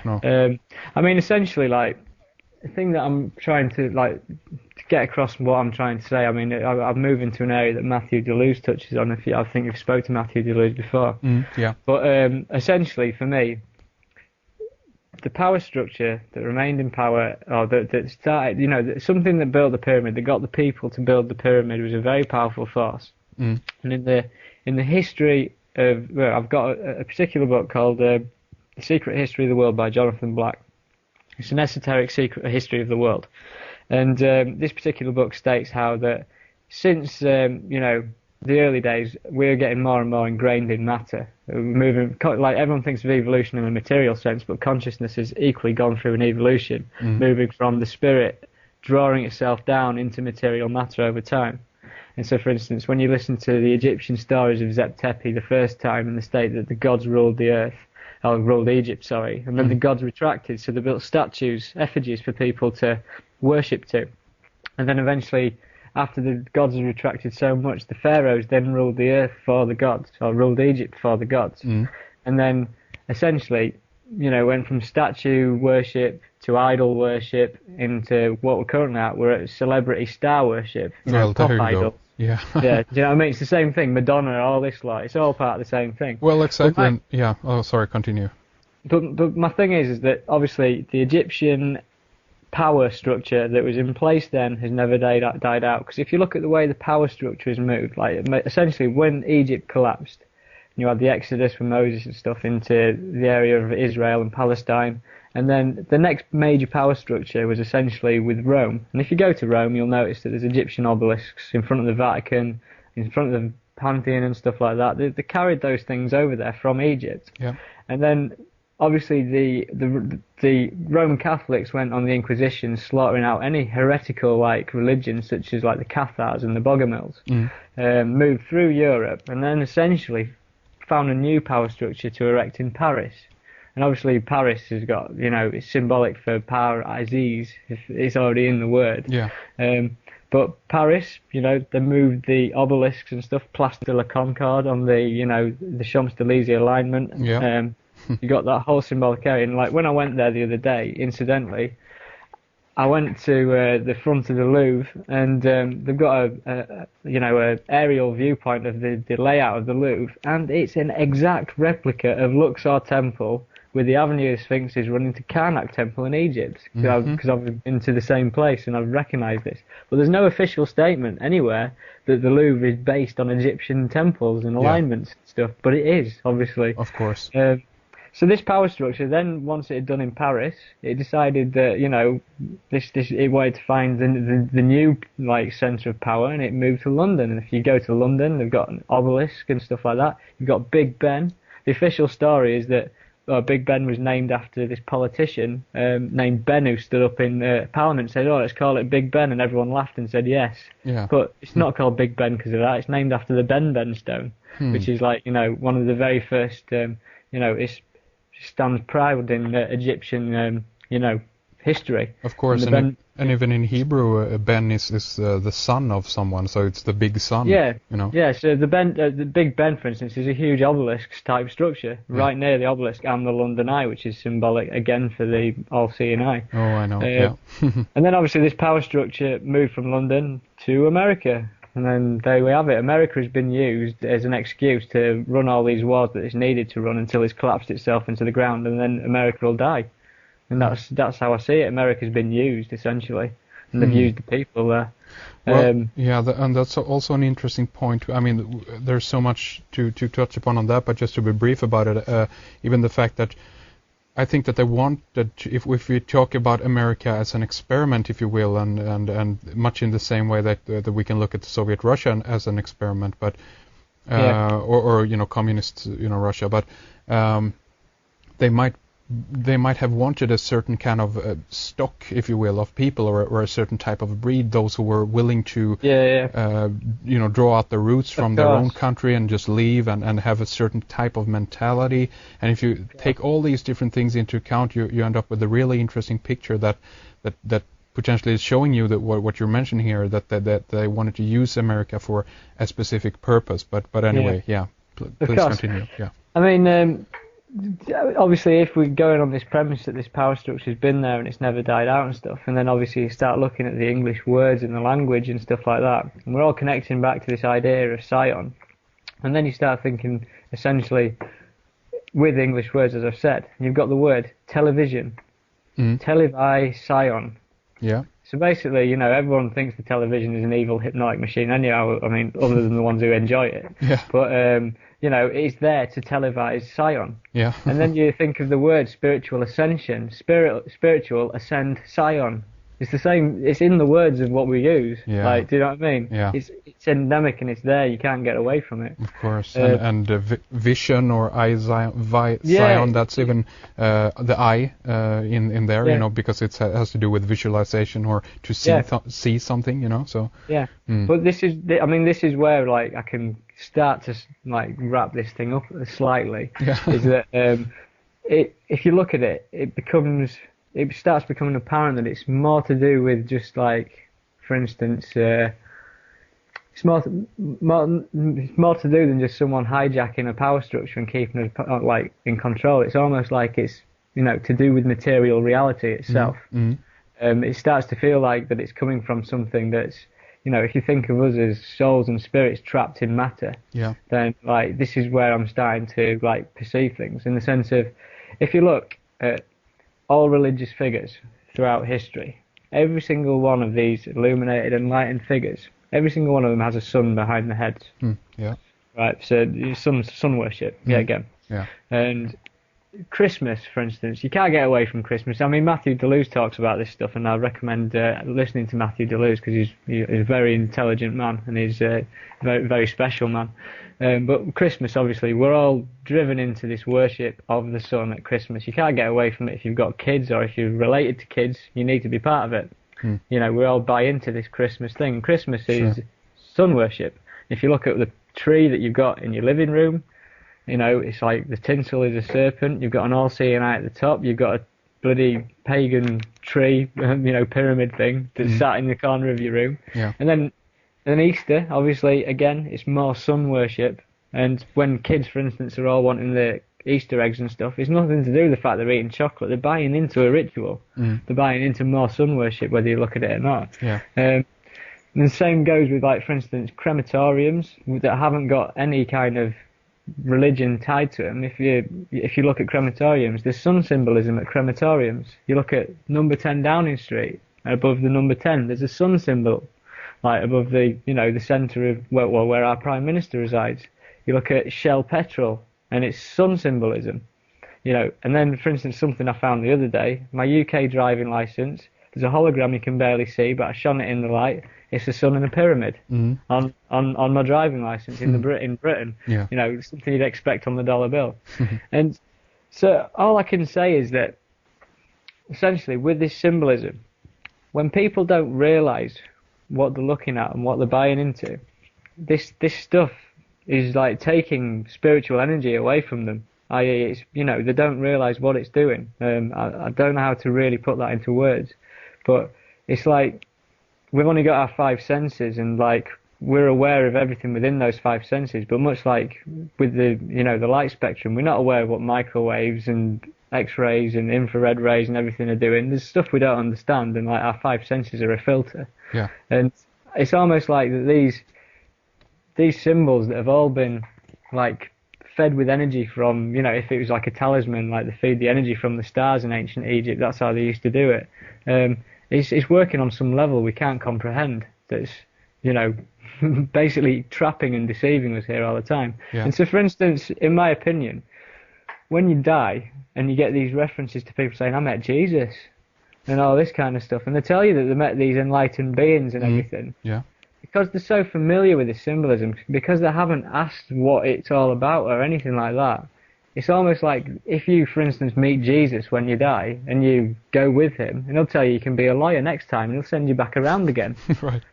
Do you know what I mean? It's like you're encapsulated in this, as the Tibetans believe, and Tibetan is the New World Order religion, in my opinion. They believe in reincarnation.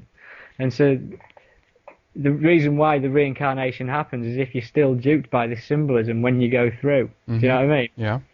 You need to be able to stop, like, you know, believing that this symbolism is here to help you, because it's not. And my opinion is that what's going on is this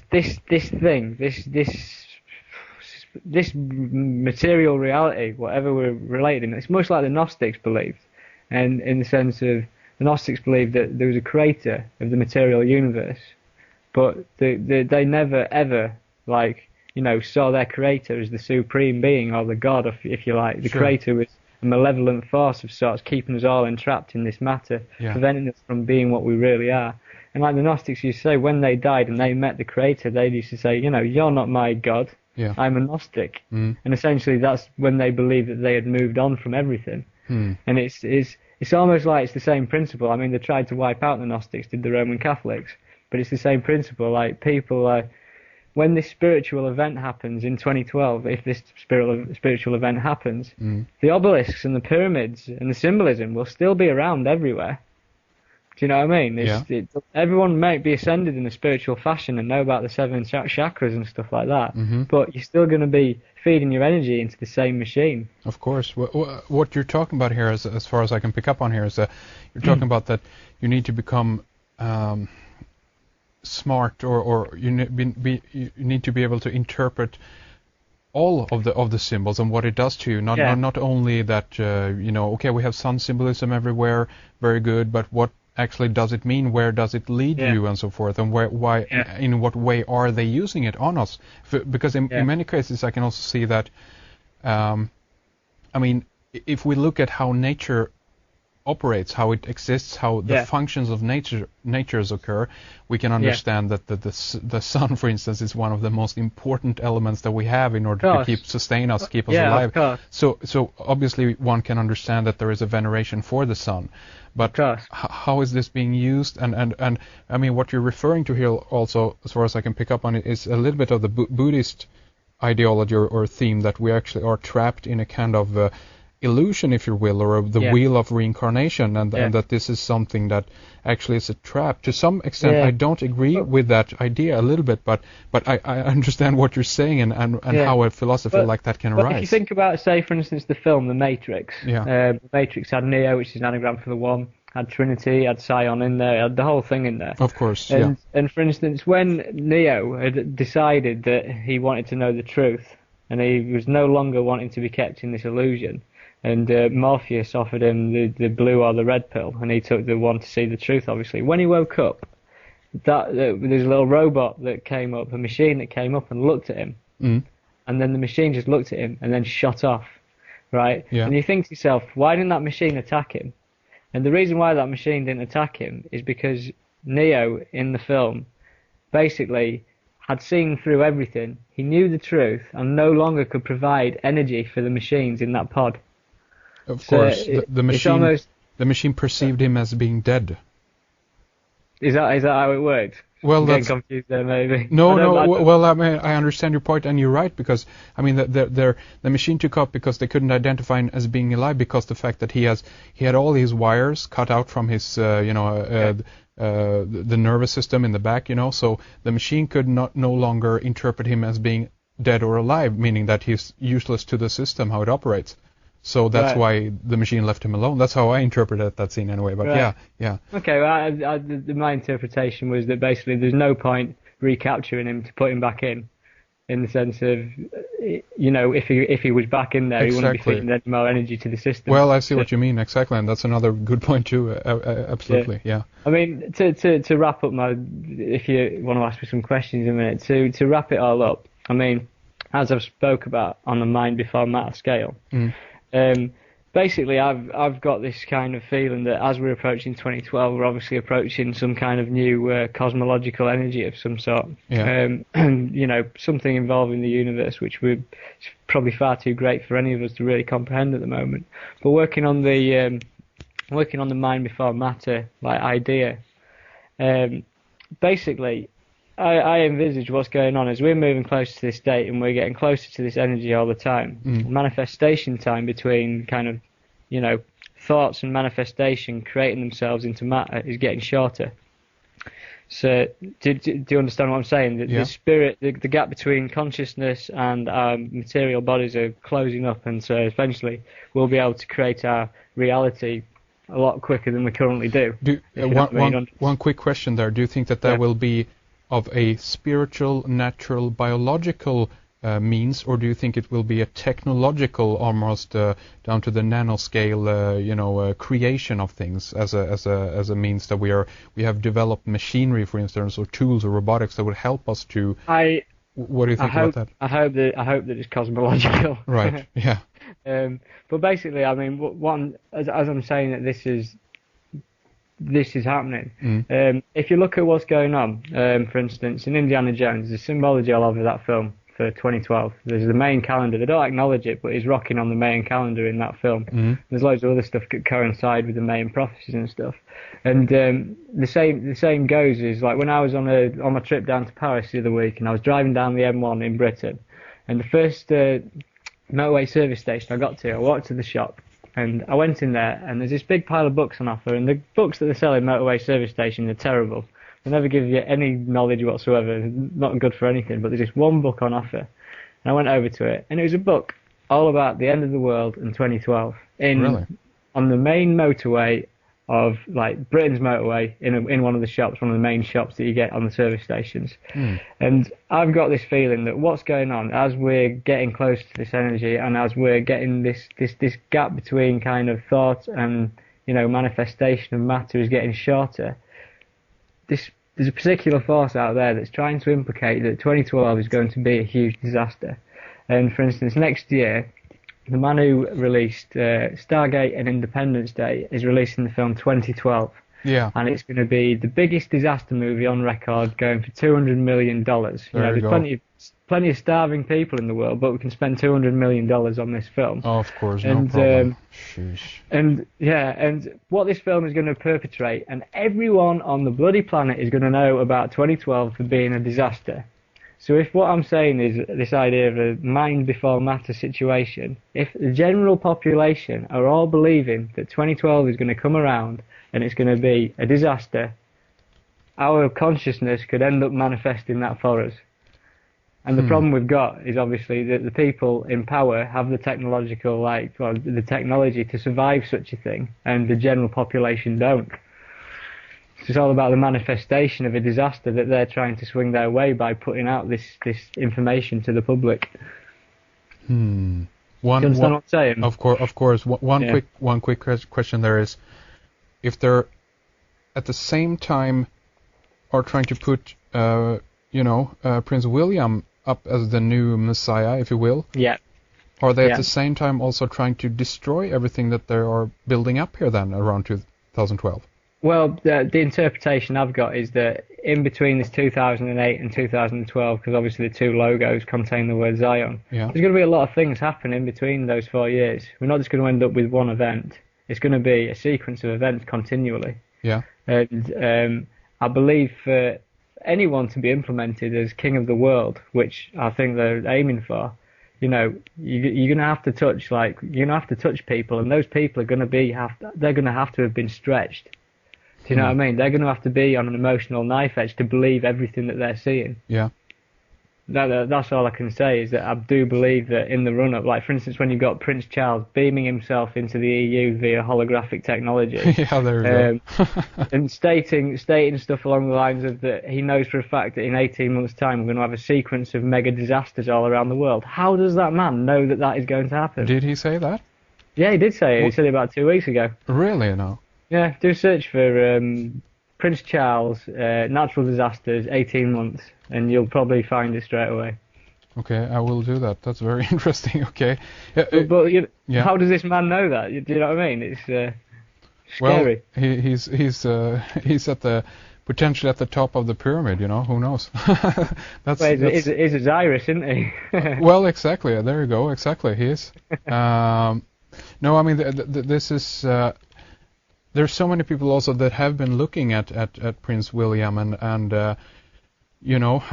that come from this from a different angle and so forth. And I mean I definitely see that there's something there. I mean there's incredible stuff going on the symbolical level, and yet I always try to, or rather I kind of move back towards the other perspective of okay, is this something? Is there an archetypal image within civilization of man that right now always kind of strive for the Trinity, and whatever people that are in a position to represent this Trinity are going to be put forth as such, and those who are smart enough to pick up on this can see it? Or is this a totally manipulated thing from day one, going in, this is what we're going to do, and this is where everything leads? What do you think about that?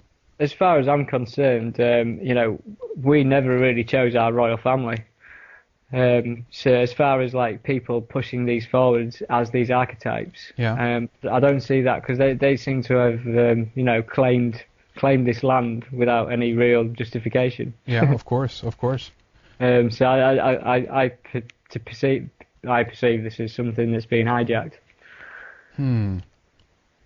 You know what? I mean, obviously, all of this could be at the very least just my creative brain coming up with a brilliant story. I think, I mean, I agree with you on one level. I always keep the other door open, but that doesn't mean that I reject either one of the theories. I'm totally for with what you're saying here. I mean, I totally agree. I mean, it's incredible when you think about it. And you know what?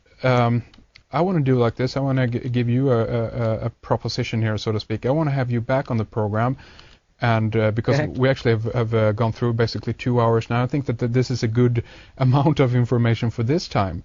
So people can digest this a little while. Potentially also send us in questions actually to that we can discuss further some of these questions. I want to give out one email address here, and I might give out one more at the end here. But send in questions to redicecreations@gmail.com. Again, that's redicecreations@gmail.com. Send your questions there, and I'll post those to Rik here, and we'll continue discussing this, because again, I have tons of questions that I want to get through, but I think this is a great time to end things for here. So what do you say, Rik? Are we up for a part 2 here in a while? Yeah, that's fine. No worries. I'm up for that. Okay, great. Because there's so much more to talk about. But okay, let's begin to round things up here, because this has been very interesting, and I think that what you managed to do here also in a way is to kind of take a lot of the material that is out there. There's basically, this is the grand idea of what is happening in within one perspective. If you collectively bring in a lot of different research, I don't know how you have come up with a lot of these answers, but I'm certainly familiar with a lot of the concept that you present, and this, I would reckon at least, are building upon other people's research, like everyone from Jordan Maxwell to as you said, Manly P. Hall, to Graham Hancock, to Matthew Deleuze, to there's tons of people out there, right? Yeah. I don't know the first name that he presented, but Graham Hancock, Matthew Deleuze, obviously Ian Crane, and just general reading, Daniel Pinchbeck and stuff. Of course, but I mean, it's a culmination of everything, isn't it? It's the way we're all working. We're building up on each other. Exactly, that's right. It's a convergence of information. And I must mention, the reason I mentioned Jordan Maxwell, the name that you didn't recognize, is that a lot of his research is featured in Zeitgeist, and unfortunately they didn't even mention his name once in that film. I mean, really? No, they've had over 2 million viewers. I mean, so probably more so far. And if they just even would pop out his name there, I would be so much more happier. It's a personal hero of mine, and research Jordan. Write up the name Jordan Maxwell and take a look at some of the videos that you're going to find on Video Google and stuff like that. Brilliant. Because it's brilliant research there, So. Okay. Very good. Okay, let's begin to round things up here for this time. And again, send in your questions to redicecreations@gmail.com, and I'm going to write up a ton more of these questions that I do have for you until next time we speak, Rik. Okay, so that's fine. Leave us with your blog the address again, so we can find more of your research. Okay, it's www.thecosmicmind.co.uk. Brilliant. thecosmicmind.blogspot.com. We will talk more soon, and we'll stay with me here, Rik, and we'll talk more off air, okay? Okay, cool, brilliant. Thank you very much for joining us.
Ladies and gentlemen, my name is Henrik Palmgren. This is Red Ice Creations Radio. We are coming to you from the west coast of Sweden. Nice to have you along today.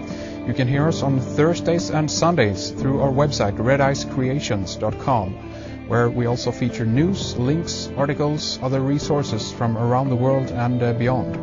Also, don't forget, we have a growing member section loaded with material for you. Our full radio archive, of course, with extended interviews with many of our guests, but also videos, short films, articles, and much more. We have Rik Clay back with us on the program today as a follow-up to the 2 segments that we did this past Sunday. We talked about Sion, the upcoming Olympic Games in Beijing and in London, and how all of this kind of connects with 2012 and leading up to the introduction, if you will, of the new trinity of sorts with the Prince William, or maybe around 2012 King William, as the deity of the religion for the new aeon. And today we're going to follow up on this program and discuss some more things that we didn't get into in so much depth. I have a few questions and comments on what we didn't talk about last time. So if you haven't heard part 1, I suggest you go back into our archive, listen, so you know what we're talking about here. And we can preface this show, of course, with saying that Rik is behind the blog The Cosmic Mind. You can find that by simply going to thecosmicmind.blogspot.com. And there you will find many of the articles that we will be addressing in this program. So with that, welcome back to the program, Rik. Glad to have you back again. How is it? Hello, I'm very well, thank you.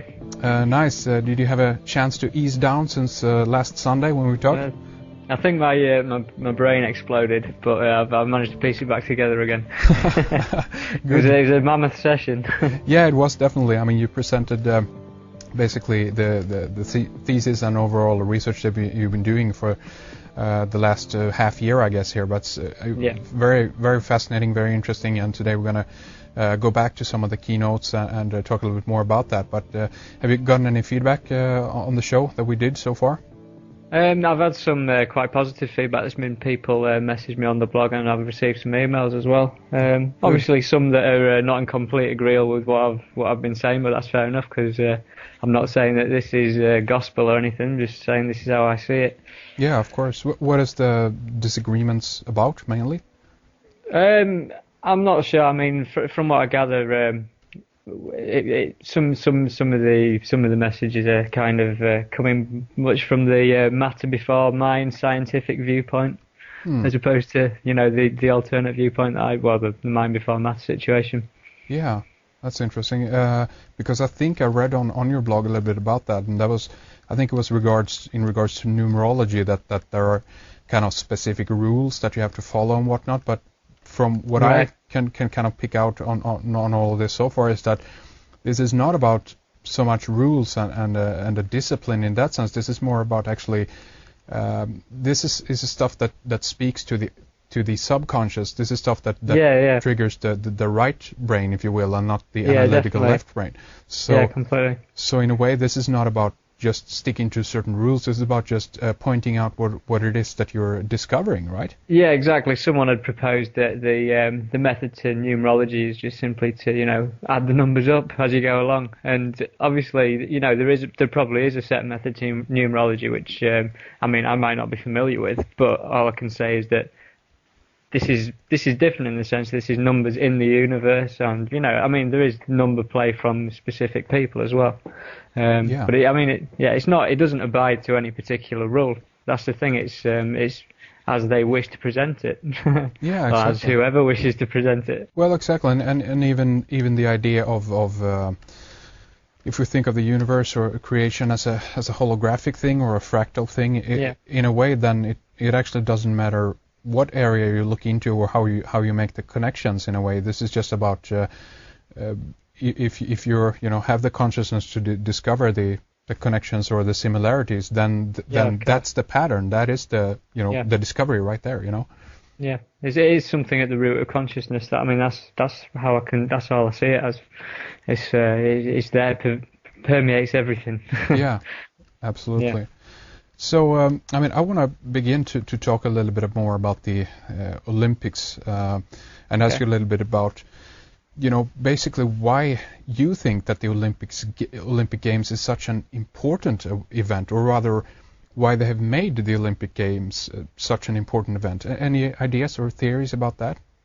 Well, I mean, obviously the Olympics, it stems back thousands of years, and it started off as a pagan games, if you like, where all the athletes and stuff would pay their respects to Zeus and Olympus, and obviously it seemed to through the ages and stuff it died out, and then there was the resurrection.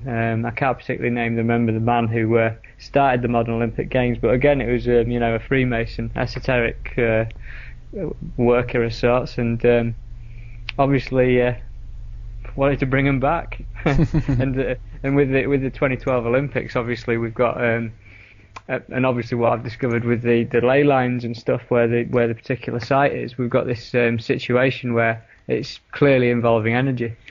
Indeed.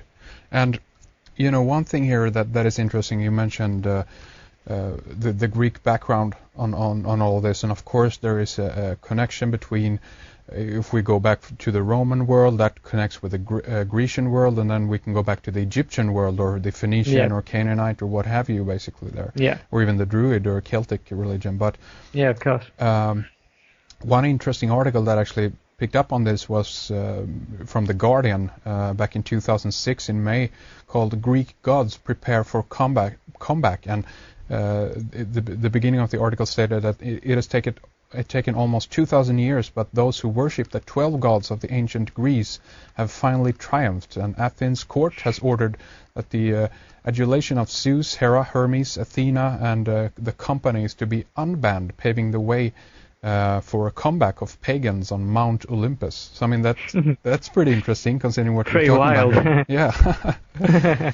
It's a bit like the opening ceremony itself. I mean, I don't know if you've seen it this year, but obviously the opening ceremony involves 11 women.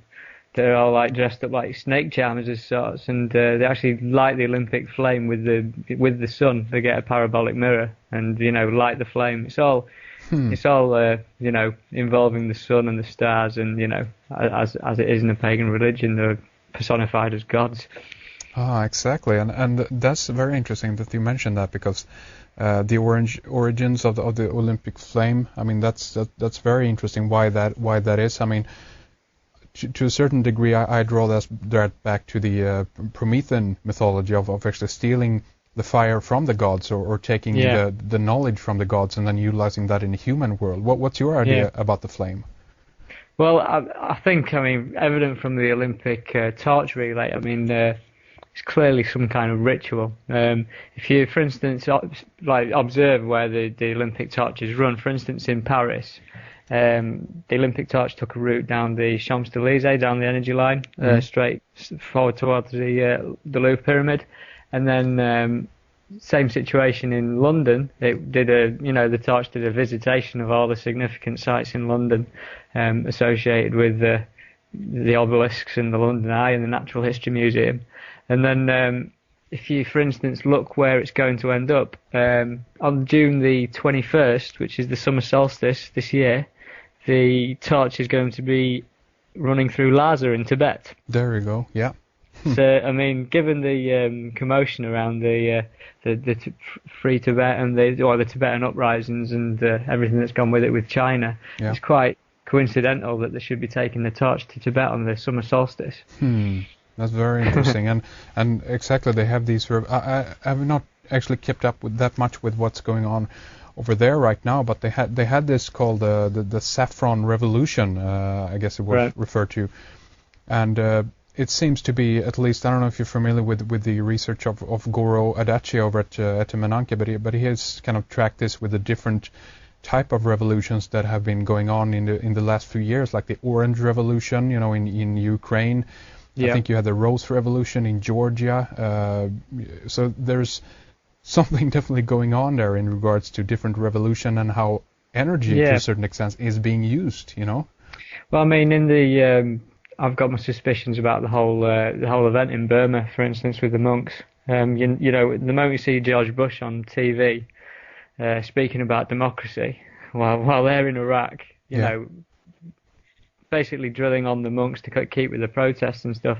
There's something very strange going on with our leaders and this connection with spiritual leaders and the spirit itself. Yeah, I mean, continue. Yeah, sorry, that's it. Okay, yeah. No, I mean, I wanted to address also the Dalai Lama a little bit, because he seems to be a very, how should we put it, eclectic character. He doesn't seem to abide by the rules of the old Dalai Lamas in a way, well, you know? He's a very suspicious chap. 'Cause first of all, he laughs like Yoda from Star Wars. But aside from that, I dug up a recent picture of him, and as I mentioned about the Tibetan flag before, obviously showing the pyramid and the sun, or the mountain as the sun, as they put it. And there's a picture himself of the Dalai Lama, and he's been placed on a plateau and in his head is directly in line with the sun, and obviously, this is sun worship personified in the Dalai Lama. Like that's the energy's being thrown his way essentially. And then, for instance, you look at that particular character and his visit to the UK. I mean, he made an 11-day visit to the UK, and as I talk about the significance of the number 11 before, those numbers are there in what's going on with all of this. Definitely, and the Dalai Lama has advocated microchipping. I remember an article a while back, and apparently he's suggested, or maybe it was a comment by someone who asked him, and he wouldn't seem that would be any problem. That's pretty interesting. Yeah, definitely. So there's a lot of this stuff going on, and even going back to the Saffron Revolution, or the different revolutions that have been ongoing, it's also interesting that a lot of the whole other world are getting involved in those kinds of revolutions too. I remember a while back, everyone was wearing this, the red ribbon or whatever it might be. It's always to get you involved in what is going on, and to kind of put energy into the system. Do you think that's a consciously manipulated thing behind the scenes, that okay, let's utilize this situation and actually feed energy into this spot or into this event? Do you think that's possible? I think that's definitely happening. I mean, this touches into areas that Matthew Deleuze again is quite famous for. But for instance, if you look in Britain during the winter time, and you observe your central cities like Manchester, Leeds, London, they always bring out the ice skating rinks, and the ice skating rinks are always between obelisks. Do you know what I mean? It's by the symbolic events and stuff, and they draw people into these events, like you say, with the revolutions and stuff. Same with music festivals. Same with like New Year's Eve celebrations. They're always drawing people into these events, to these areas, and obviously feeding energy off it. And I mean, you mentioned energy. Do you think that this also is an opportunity then to affect the mass consciousness in a big way? I mean, if we look at, again, if we go back to the Olympics, there we have, of course, a lot of people both attending the event, of course, but also watching it through TV. Yeah, definitely, yeah. The Olympics 2012, I mean, for me, is going to be and it already has started being, is going to be this, it's one of the biggest energetic events that we'll ever have seen, I think.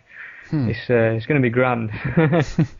And it's going to be very grand. I don't know if you've heard of Tim Rifat, but I had a clip of him up on the website a while. It was a few years ago now, I actually think, but he talked about the new digital system going in also with the new signals of the TV, Yeah, I've heard about this, some new form of interactivity and everything that goes with it, microchips and the lot. Yeah, exactly. Yeah. It's quite. There's a lot. I mean, there's a lot of things. For instance, they keep putting suspect message out about just everything associated with it, like Gordon Brown and his mention of that by 2012. And if you remember my talk last time, I was talking about the water ring and moving into the age of the water spirit kind of.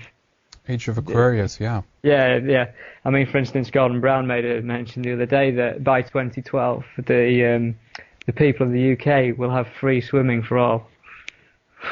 No, I mean, I've never heard anything so sus in my life, given what I'd been researching at the time. Yeah. Like, never declaration of free swimming for everyone.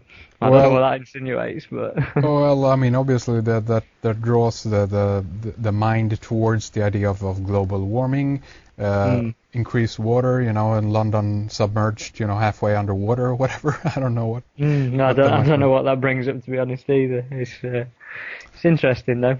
It's very interesting, and even the use of water, or if we look on global warming, that this is much about flooding, the ice melting.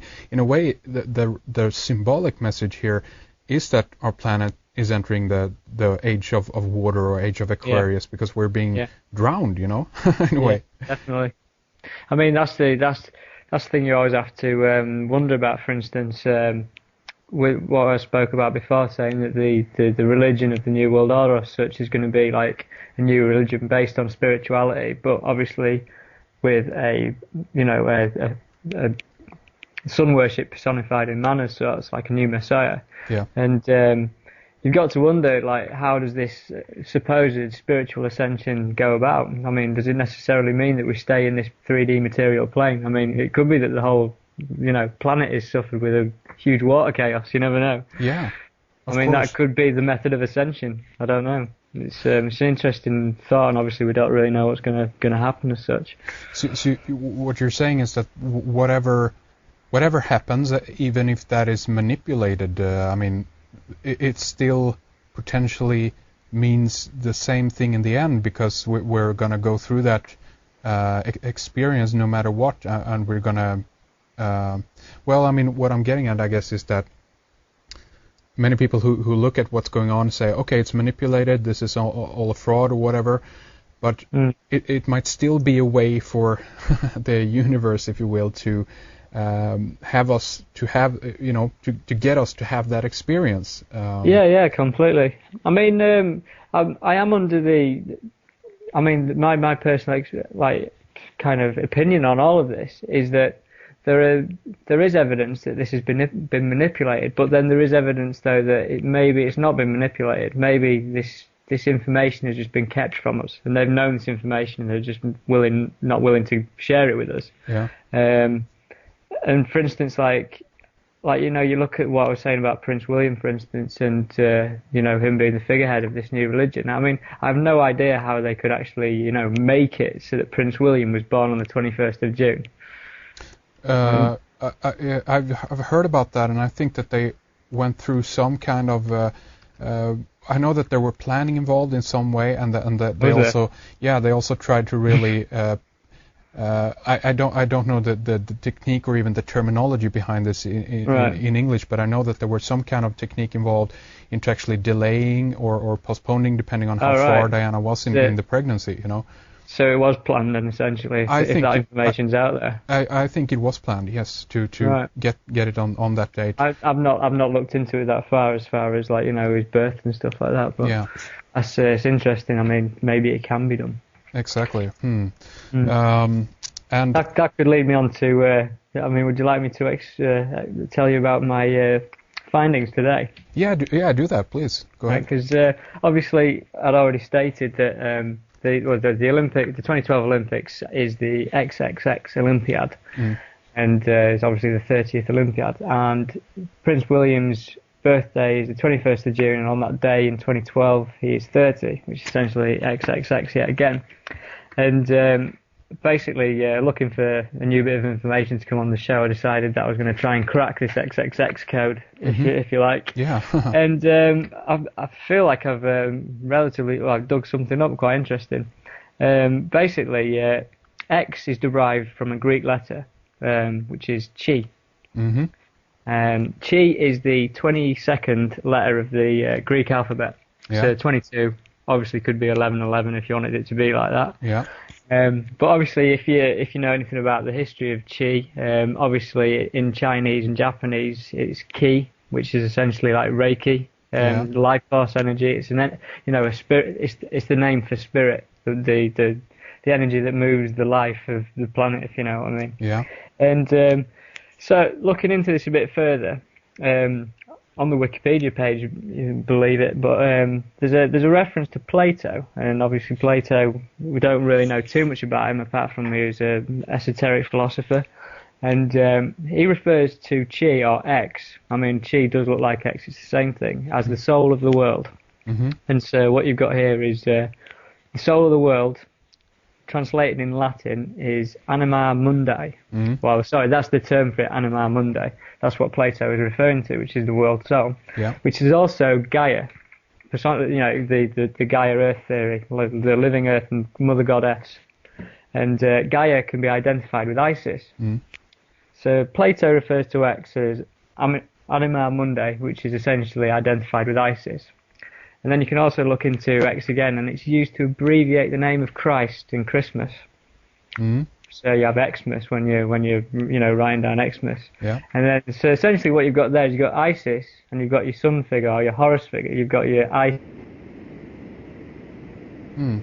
If you want to try and attribute X to God or to the Father, in human genetics, the male creates the X chromosome. Yeah, there you go. Yeah. So essentially, with the XXX, you've got the Father, the Holy Spirit, and the Father, the Son, and the Holy Spirit. But it's all male then. It's all masculine, right? Well, not really, not necessarily, because one of the X's is Isis. The Holy Spirit. Oh yeah, okay. I see what you mean. The same Isis can be identified with the angel Gabriel. Angel Gabriel identified with the Holy Spirit. Holy Spirit. Yeah. So basically, yeah, you've got a trinity there in the words XXX itself.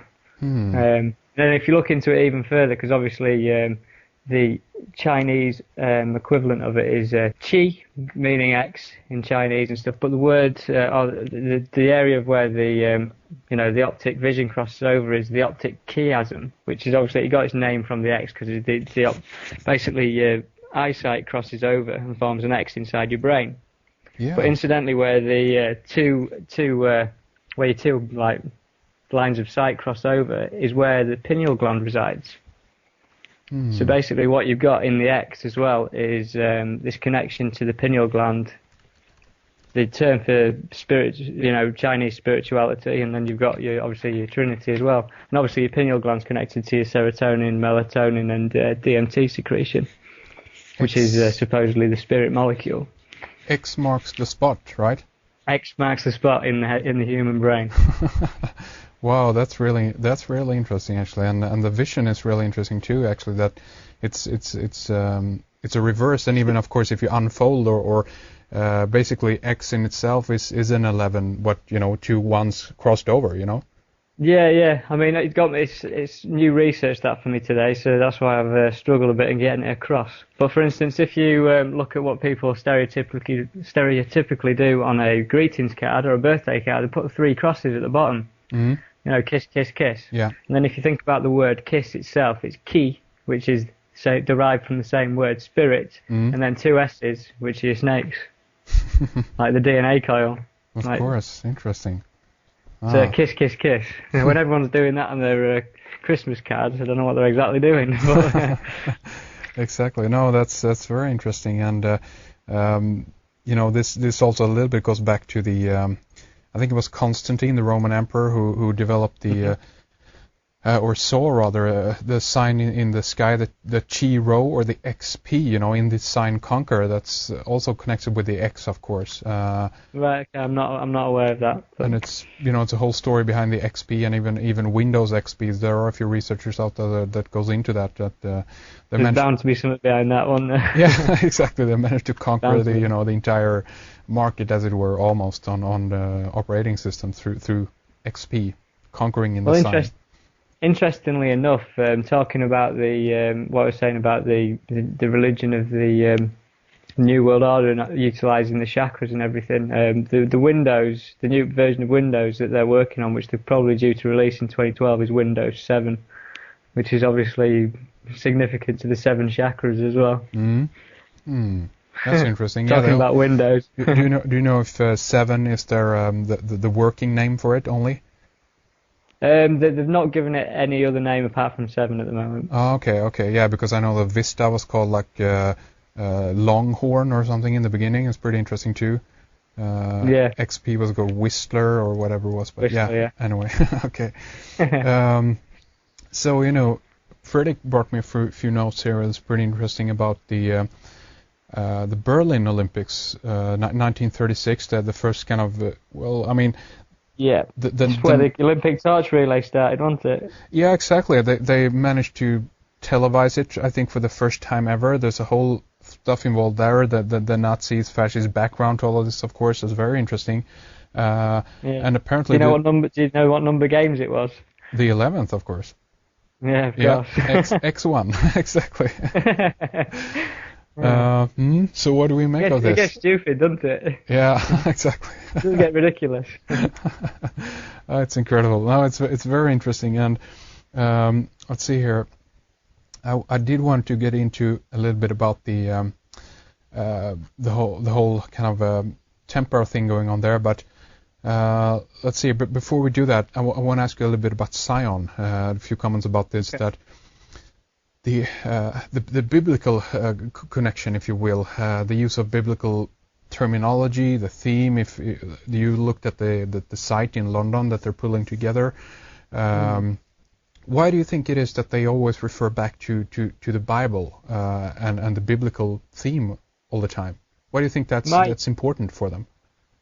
Well, I mean, I personally think that the work with the Bible is essentially, if you want to call it, an esoteric book that essentially depicted the plan.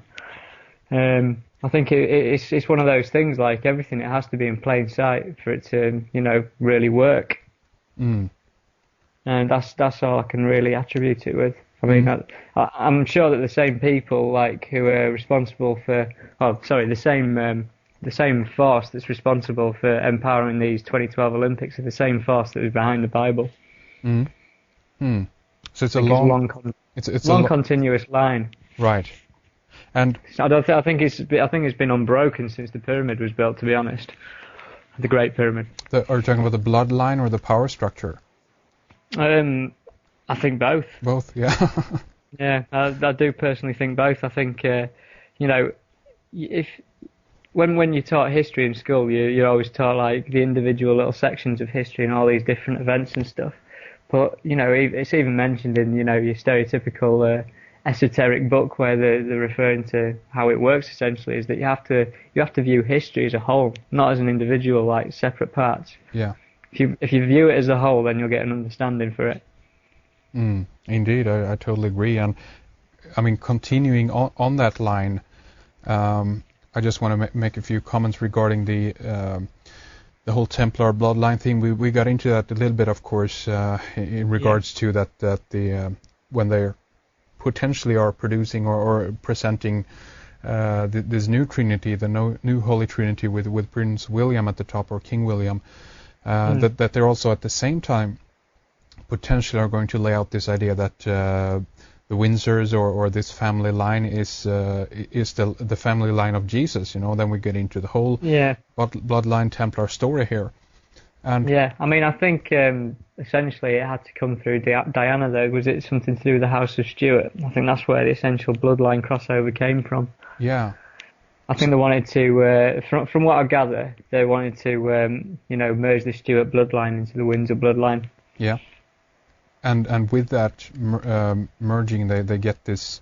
I mean, and again, you mentioned this the last time we talked, that in many cases it's common throughout history also to merge different dynasties in order to, in some cases, gain bigger empires. I mean, Ralph Ellis has talked about this, and one example we can talk about as a comparison to, let's say, Diana and Charleston would be actually like Cleopatra and Julius Caesar, one coming from the Egyptian dynasty and one from the Roman Empire. But when these two get together, the empire expands, it's become bigger, and it's accepted by both sides as well, So it's a means to propel forth a new world order, basically, in that idea, or a one world order, Consumes everything. Exactly. Yeah. Yeah. And continuing then on that thread that I was mentioning regarding the bloodline there, that do you think it's possible also now that we could be witnessing then the Reformation, if you will, of the Vatican invented religions? In this, of course, we can incorporate the Catholic, Protestant, Orthodox, and Anglican Church, and also, furthermore, I mean, the Templars have been embraced now again back into the Vatican after like 700 years of being excommunicated. The Orthodox Church has also been observed by the Vatican, and some people even claim that Islam is a creation of the Vatican.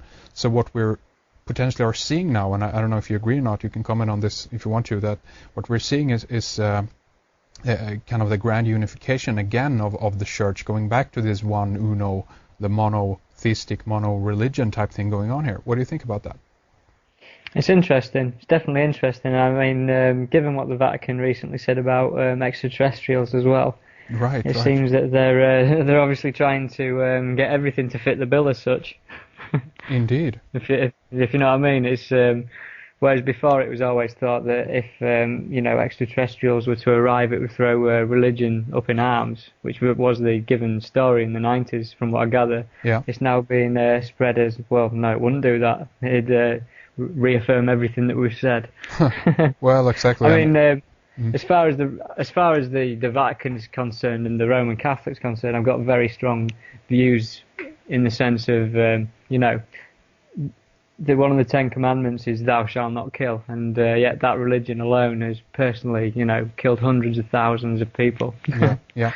And I'm absolutely disgusted of what I read that they were doing in the in the time of the Inquisitions. Essentially, it was horrible, disturbing. Of course, and if we look at the research of Eric Phelps, for instance, behind the book Vatican Assassins, we potentially can see clear connections to even all the wars, essentially. That's what he's talking about. I mean, First World War, Second World War, if we look at the involvement of the Roman Catholic Order of the Knights of Malta, then we know that people there are currently involved or have been involved in the invasion of Iraq.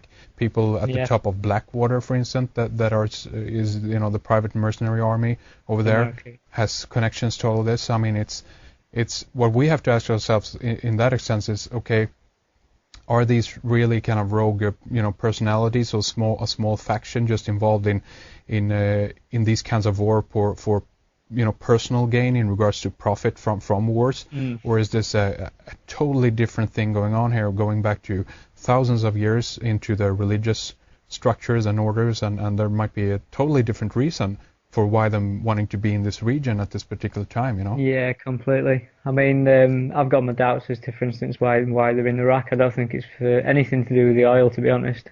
Yeah. I mean, I've got no personal answer as to what it could be, but I just don't think it's about the oil.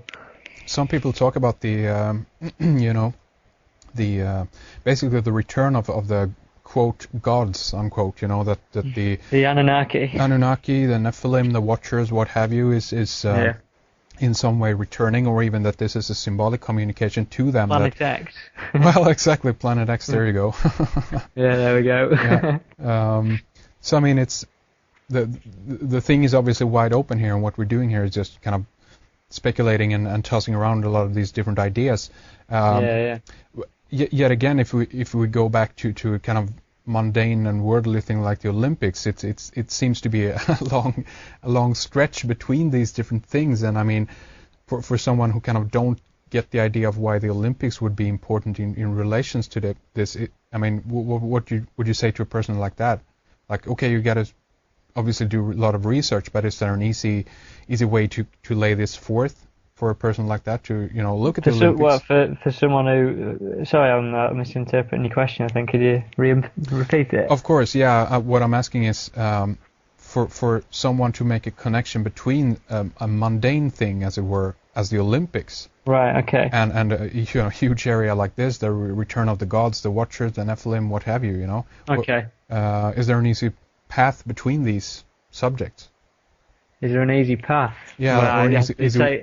There isn't a three-word answer. Okay. It obviously takes a lot of interpretation. It takes a lot of time studying and stuff. And of course, for someone who's the uninitiated into doing any reading or research themselves, it's going to be a difficult thing to propose that. And it seems wild. I mean, I've said my theories on the Olympics 2012 to the uninitiated, and you should see their eyebrows raised.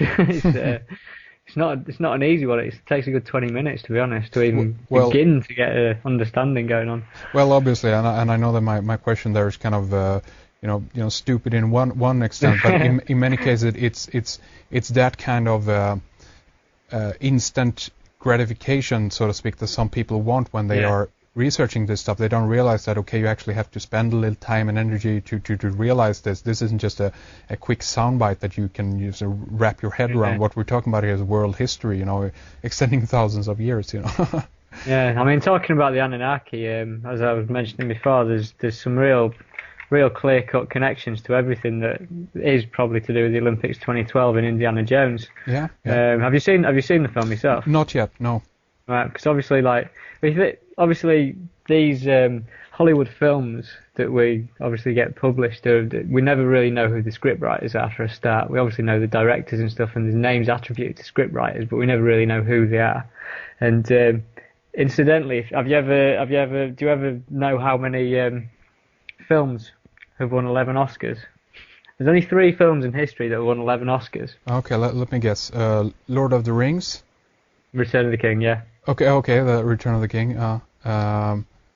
Okay, well, this is difficult. What more can it be? Probably like Titanic or something? Yeah, you got Titanic, another conspiracy theory film there. Yeah. And then 2001 Space Odyssey. Now, Ben-Hur, which is all about Jesus Christ. Ah, really? Okay, that's interesting. Yeah. Okay. Charleston Heston. But basically, yeah, it's obviously coincidental. Is it coincidental that there are only 3 films with 11 Oscars, which make 33, obviously? Yeah, of course. Huh. And then, I mean, when it comes to Indiana Jones, as I was saying, I was in London about 2 months ago, and there's 3 red buses that were advertising films that were going around, and this 2012 stuff is starting to permeate everything, because of all the films that could have been on these buses, there was only 3 of them. One of them was Indiana Jones, which is released on May the 22nd, which was 11/11. The other one was I Am Legend, which was set in 2012. If you remember that film. Well, yeah, of course. Was it really set in 2012? Yeah, it's set in 2012. Oh, shit, I missed that totally. Yeah. That's very interesting. Okay, yeah. And then the third film was The Eye. Right, so basically, while I was in London, there's only 3 films advertised on these red buses, and it was those 3 films. Yeah. So obviously it's very sus. And I was over at the Bank of England, taking a good look at the coiled snakes on the door. Yeah. And basically there's an underpass, and I started seeing it as soon as I went through all these other underpasses. But basically there's these video screens, and they all had Indiana Jones on them. But incidentally, basically at the end of each of these scenes, these video screens, rather than just doing a scene swipe, the scene was cleared by the Mayan Aztec solar discs rolling across the screen. Really? So basically, all around the London Underground and all these screens was the Mayan calendar rolling around. But no public admittance that this is the Mayan calendar or anything. Of course. But incidentally as well, all of these screens are newly put in place screens, and they all had the CBS logo on them, which is of course an eye. Yeah. So basically you had this weird thing going on in London when I went down, which obviously got me thinking about Indiana Jones, because I was adamant that there's going to be so much messagery in that film, so many messages in that film, because of the amount of publicity that's been getting. Of course. And I mean, just a few things I've got them jotted down here, which I'm eventually going to be writing a big post about, because I think it warrants one, just like The Fifth Element. Yeah. But basically, there's 2 scenes in the film where you'll see the Mayan calendar. It's not put on show, or it's not mentioned or anything. But there's a scene where Indiana is seen rocking on the Mayan calendar in one of these booby trap areas, and at the end of the film, he's stood on it where there's 9 aliens all in a circle. But basically, if you start looking at this film and the messages in it, for instance, there's a scene where Indiana Jones is on the search for the crystal skull, the alien crystal skull, and it turns out that the crystal skull is with a man called Orion, right? And so Orion sounds quite similar to Orion. No. Yeah. But incidentally, Orion has six men with him. Basically, these are the guardians of the crystal skull. Yeah. And obviously, 6 men plus Orion makes 7, and the 7 stars in Orion's belt. 7 stars in the constellation of Orion. There you go. And incidentally, the guardian of the skull, Orion, when Indiana pulls him forward, is what looks like a human being, but he's got a third eye in the middle of his forehead. So obviously there's something symbolic going on there. But incidentally, you look into it further, and you'll realise that the whole film is essentially the journey of the Trinity. And basically, the characters, you've got Indiana Jones, and if you think my hypotheses of Diana being Isis, you've got Indiana. There you go. Right? Yeah. Which is essentially the Holy Ghost. Is the Holy Ghost? You know, like the angel Gabriel touches the woman or whatever. Yeah. And Indiana's partner, who he makes his son with, is Mary Williams. So you've got the name Mary for the mother. Right, and then the other person riding with him is the guy who goes crazy, because he's got the crystal skull for a certain amount of time. But he's a chap called Ox from England, and funnily enough, Isis was always accompanied by an ox. Right, yeah. But then the actual Indiana's son, Indiana and Mary's son, is called Williams. There we go. Isn't that nice? So basically, in this film, you've got this. There's four of them, but it's a trinity because Indiana himself represents the Holy Spirit, or the Holy Ghost, if you want to call it that, and he's the one who impregnates Mary Williams. But I mean, it gets even weirder in the sense of there's a scene where Indiana Jones falls into the mud, for instance, and Williams, the son, chucks a serpent rope to him. It's a live snake, but uses it as a serpent rope, and obviously the serpent rope is in Mayan prophecies. Oh, of course, yeah. Yeah, so you've got this thing going all the way through it, and basically there's a scene where, at the start of the film, where on the search, these communists and Indiana are on the search for an alien in a box, and they find this box, and on the box is an X. It's obviously referencing Planet X. It's crazy. It's absolutely crazy, that film. It's got so much like symbolism in it. It's unbelievable. Yeah. And obviously, if you look into Indiana as a state as well in America, you'll find that Indiana has the Olympic flame as its logo, as its flag, with stars going around it. It gets weird as well. I discovered something about Audi cars the other day. For instance, if you think about Audi and they've got the 4 rings, like the Olympic rings. Of course, yeah. Yeah, and obviously Audi, Au is with in French, so Audi is with die. And it's as far as it's like, you know, this the 4 rings is in the 4th circle. We're with die. You could read it like that. You don't have to. Of course, yeah. Audi, yeah, that's very interesting. Permeates everything. Very interesting. You know, and I want to just go back a little bit to the just because there are a few very interesting connections along the line here, because you mentioned that Ben-Hur got 11 Oscars, right? Yeah. Charlton Heston is involved in that one, and what is the the previous version of I Am Legend? That's the Omega Man. Have you seen that? I've not seen that. I'm not aware of that film. No. Take a look at that. That's Charlton Heston in there, and especially the Omega point. Yeah, of course, and Omega, of course, that goes back to Time or Chronos or even Saturn or the Lord. You know, Omega, the Time Lord. But anyway. Look at some of the symbolism in regards to enlightenment that this man represents there, in regards to that he is the man from the light, and everyone else, the profane, the unenlightened are darkened, they can only go out at night, etc. It's a very ancient theme running throughout the movie, but especially at the end. And look at the importance of when he lies in this pool of water at the cross with his arms stretched out, and the one thing that saves the rest of the civilization is this man's blood. I mean, it's incredible. The Christ symbolism in some of those movies with Charlton Heston even are incredible. There's another one, the man from Khartoum or something, that constantly referred to Charlton Heston as the Christ in that movie, basically. You know. Well, yeah, I mean, it's interesting because talking about films, it's obvious that a particular role one person will play is continued in other roles down the line. Yeah, of Do you course. know what I mean? In the way that Hollywood works. For instance, like this chap in Indiana Jones, for instance, who's called Ox, which is a symbol for Osiris, who travels with Isis in the car in Indiana Jones. It's John Hurt, and obviously the personifying John Hurt is Osiris in this film. And yet, if you think back in time to the very first Alien film, it was John Hurt who gave birth to the alien, if you want to call it that. That's right.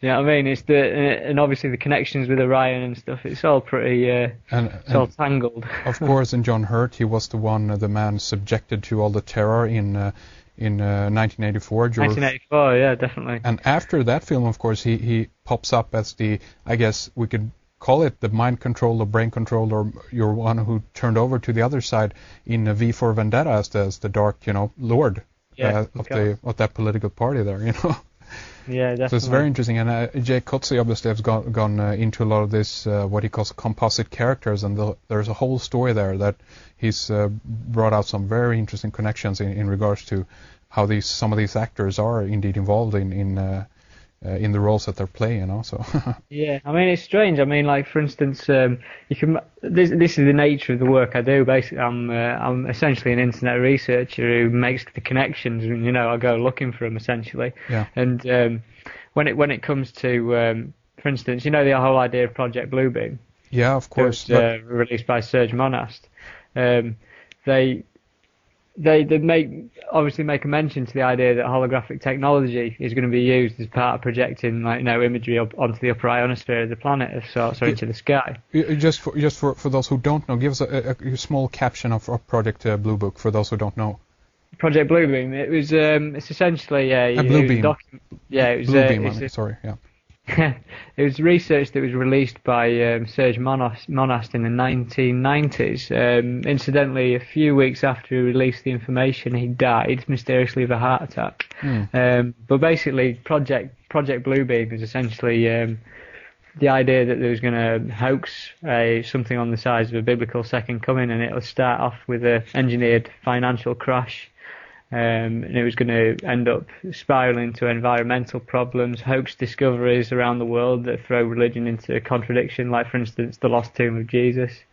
And then from that, it was going to essentially get to the point where people were hearing the voice of God in each other's heads. So, for instance, you talk about suicide bombers who are saying they've been hearing the voice of God. Is this technology that's doing this stuff? Yeah. But basically... they were referring to hearing the voice of God in one's head, and then to top it all off, they were going to, project massive imagery, or whatever you want to call it, onto the upper ionosphere of the Earth to, essentially recreate something on the scale of a biblical second coming or an alien invasion. Yeah. I mean, it's a long document, and you can find it on the internet if you search for it, and you'll find that a lot of what's written, and I think it was written back in 1992, potentially. Mm-hmm. A lot of it is essentially coming true. There's a lot of it on there that you could put a tally next to. But basically, as I was saying, going into the Project Bluebeam stuff, and you start thinking to yourself, have they got the technology to do this, to do what they say they're going to do? And for instance, this is just like one angle. There's multiple angles where I found weird synchronicities. But for instance, if you look into 3D holographic technology, and I basically discovered that the very first public display of 3D holographic technology was in the worldwide stage production of War of the Worlds. Mm-hmm. Now, if you remember that War of the Worlds, this was going around all the arenas in the world, essentially, like Australia, in Britain, in America. Mm-hmm. But War of the Worlds was obviously read out on the radio in the very early 1900s. And the population of England believed that an alien invasion was actually taking place when it wasn't. Yeah.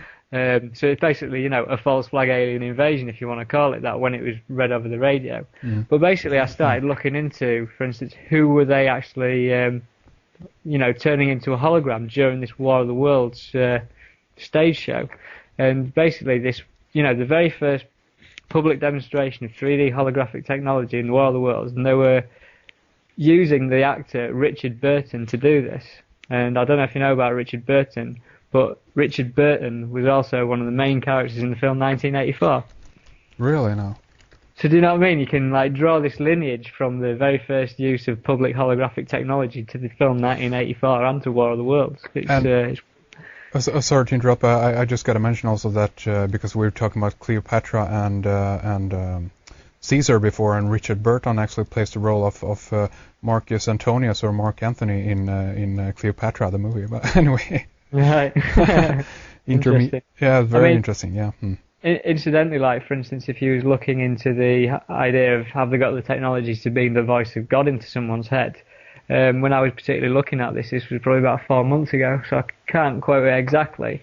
But there's an article appeared on the Guardian website, and it was in the Guardian newspaper as well, and it was referring to this advertising campaign that had started in New York City. Yep. And what was happening, people were walking down the street, and then they was hearing this voice in their head that said something like, "This isn't your imagination, this is real." And obviously, people kept walking down this section of the street, and people getting pissed off. They're like, "Why on earth, is this thing happening in my head when I walk past this section of the street?" Yeah. And one person was saying you could have this is invasion of privacy, because you could have, for instance, Nike beaming "Just Do It" into your head. Oh yeah. So what it turned out anyhow was that above on a billboard there was an advertisement for a TV show called Paranormal State, and behind it was a little black box that was shooting ultrasonics down to the ground. Mm. So when people were walking through this trigger area, they was having beamed using ultrasonics into their head, this message. And I mean, incidentally, if you think about deaf kids, for instance, deaf children can go and swim with dolphins and they can hear them because the dolphins use ultrasonics. Mm. So this technology essentially probably could, allow deaf people to hear because it's using ultrasonics like the dolphins. Yeah. But aside from that, I was looking into the company who did this advertising campaign on the Guardian website, and the company who did it was a company called Blue Blast Media. Mm-hmm. Right, so you've got Project Bluebeam, and then you've got this advertising company called Blue Blast Media. Yeah. Does that not sound very similar? Oh, of course. So I went and did a hunt on the internet as to Blue Blast Media, and you'd expect if it was a big advertising company that they would have this, fantastic website with this fantastic new technology they've got, and all they've got is one big logo. Almost like the company doesn't exist. Yeah. Yeah, it's a front company or whatever. Yeah. Sending off signals. I've got to make a post about that as well. As I say, I've never got the time to pull this stuff together, but I do my best. Well, you're doing a great job here, and I also, of course, want to mention the obvious connection that the use of blue, or why they use the blue, blue color. I mean, this goes back to we could look at the blue in the flag of Israel. We can look at which connect with Zion, but more prominently, we can look at the Blue Lodge within Freemasonry, with which this is very prominent within that. So the blue ring in the Olympics, the blue Olympic mascot, the water again, and all that. Yeah, everywhere you go, you'll find the blue. We're going to take a break right here and continue talking more with Rik Clay in our members section. Don't forget to check out his blog, thecosmicmind.blogspot.com. Many more articles up there for you to dive into. We're going to continue talking more about Project Bluebeam, the potential fake alien invasion, and also how new weaponry and methods of advertisement literally can put voices in your head. We'll discuss the global coverage of the Wi-Fi system, the cell phone, and the Tetra masts that are going up everywhere. And more importantly, we'll also discuss the different levels of reality and much more in the member section. Head on over to redicecreations.com and click on subscribe to find out how you can sign up and get instant access to our member section. I also want to mention that our new forum is now up and running. rediceforum.com will get you there. And remember that if you're a member and want to join the forum, log into the member section and click on Red Ice Forum at the top to sign up for an account. Thank you very much for listening, and to producer Fredrik Palmgren will return with more Rik Clay after this break. But to round up this segment, here is a tune called System by the old band that Rik was in, called FULC. This is Henrik Palmgren. Take care. Talk more after this break. System.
across the, take me, break me, drag me back across the, take me, break me, drag me back across the, take me, break me, drag me back across the, take me, break me, drag me back across the, take me, break me, drag me back across the line.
And you know what you mentioned there also about the technology. I think that's an important aspect to all of this, because we know that the VMADs, or the active denial system, which DARPA and a few other military subsidiaries, these companies have been working at, is something that's been around for a long time. And one article that we have up on Red Ice right now is about how this active denial system was actually converted into.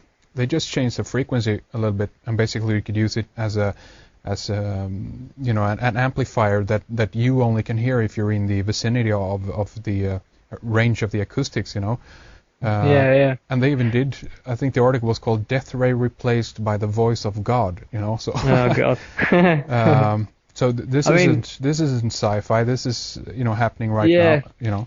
There's something that's quite that's not concerned me, but obviously I've observed happening in this country and others, is that over the past 10 years, there's hundreds of these tetramasts that have gone up all around the country. The little square oblong radar satellite things that get put onto masts. Yeah, the cell phone Wi-Fi. Well, that's now everyone thinks that the cell phone and Wi-Fi, but they're actually for the emergency services. They're supposed to be used for like a separate thing for the emergency services. But basically, the amount of these masts that are going up around the place is unbelievable. And there's a website on the internet called TetraWatch, and it tells you what frequencies these masts can work on, and they can work on theta, beta, delta. They can work through the whole range of frequencies that can mess around with the human brain. Yeah. But aside from that, I mean, I was in Mexico, and I was traveling around Mexico, and before I went, I was thinking, great, I'm going to get away from these tetramasks and see what it's like to have good natural headspace again. Yeah. Without any of these electric vibes running through my brain, and. As soon as I flew into the Yucatan, what did I see? Well, they've got the mast there, but they're about 4 times as high. And I was driving around the Yucatan, and I was like, I've got to get to the bottom of this. What are these things? I don't understand what they are. And we drove into a city, capital city of Yucatan called Mérida, and I had this urge to go up a certain direction in the street, and basically walked up the street. And I could see one of these big masts coming close to me, but it seemed bigger than the rest of them. And it turned out that I'd found the central site for where all these masts originate from. And I went towards the gate, and there's this big buzz, and then this security man popped up, and I was like, right, best not do that. And I looked at pretty much towards the door, and on the door was the symbol for the French consulate, and there was a picture of ISIS with the 12 stars. So I was thinking, well, that's a bit suspect. But then I looked through the gate where I'd been basically warned off from going, and there's this huge logo on the side of the building that was like holding this mast, and it was an eye, and there was a pyramid in the eye. Here we go. Huh. And this is in Mexico, right? Yeah. And Yeah. the official story in Mexico is that these masts are media masts. They're just transmitting TV everywhere. Okay. But obviously, give them entertainment and they'll have these masts go up. They won't question them. But what are all these masts and tetra masts doing? I think there's, in a place called Ilkley, which is, 30 minutes from Leeds, there's a personal friend of mine goes to a tennis club. And in this particular tennis club, I can't remember whether it was the government or whoever it was who paid them, but basically paid them £20,000 a year to put one tetramast up in that site.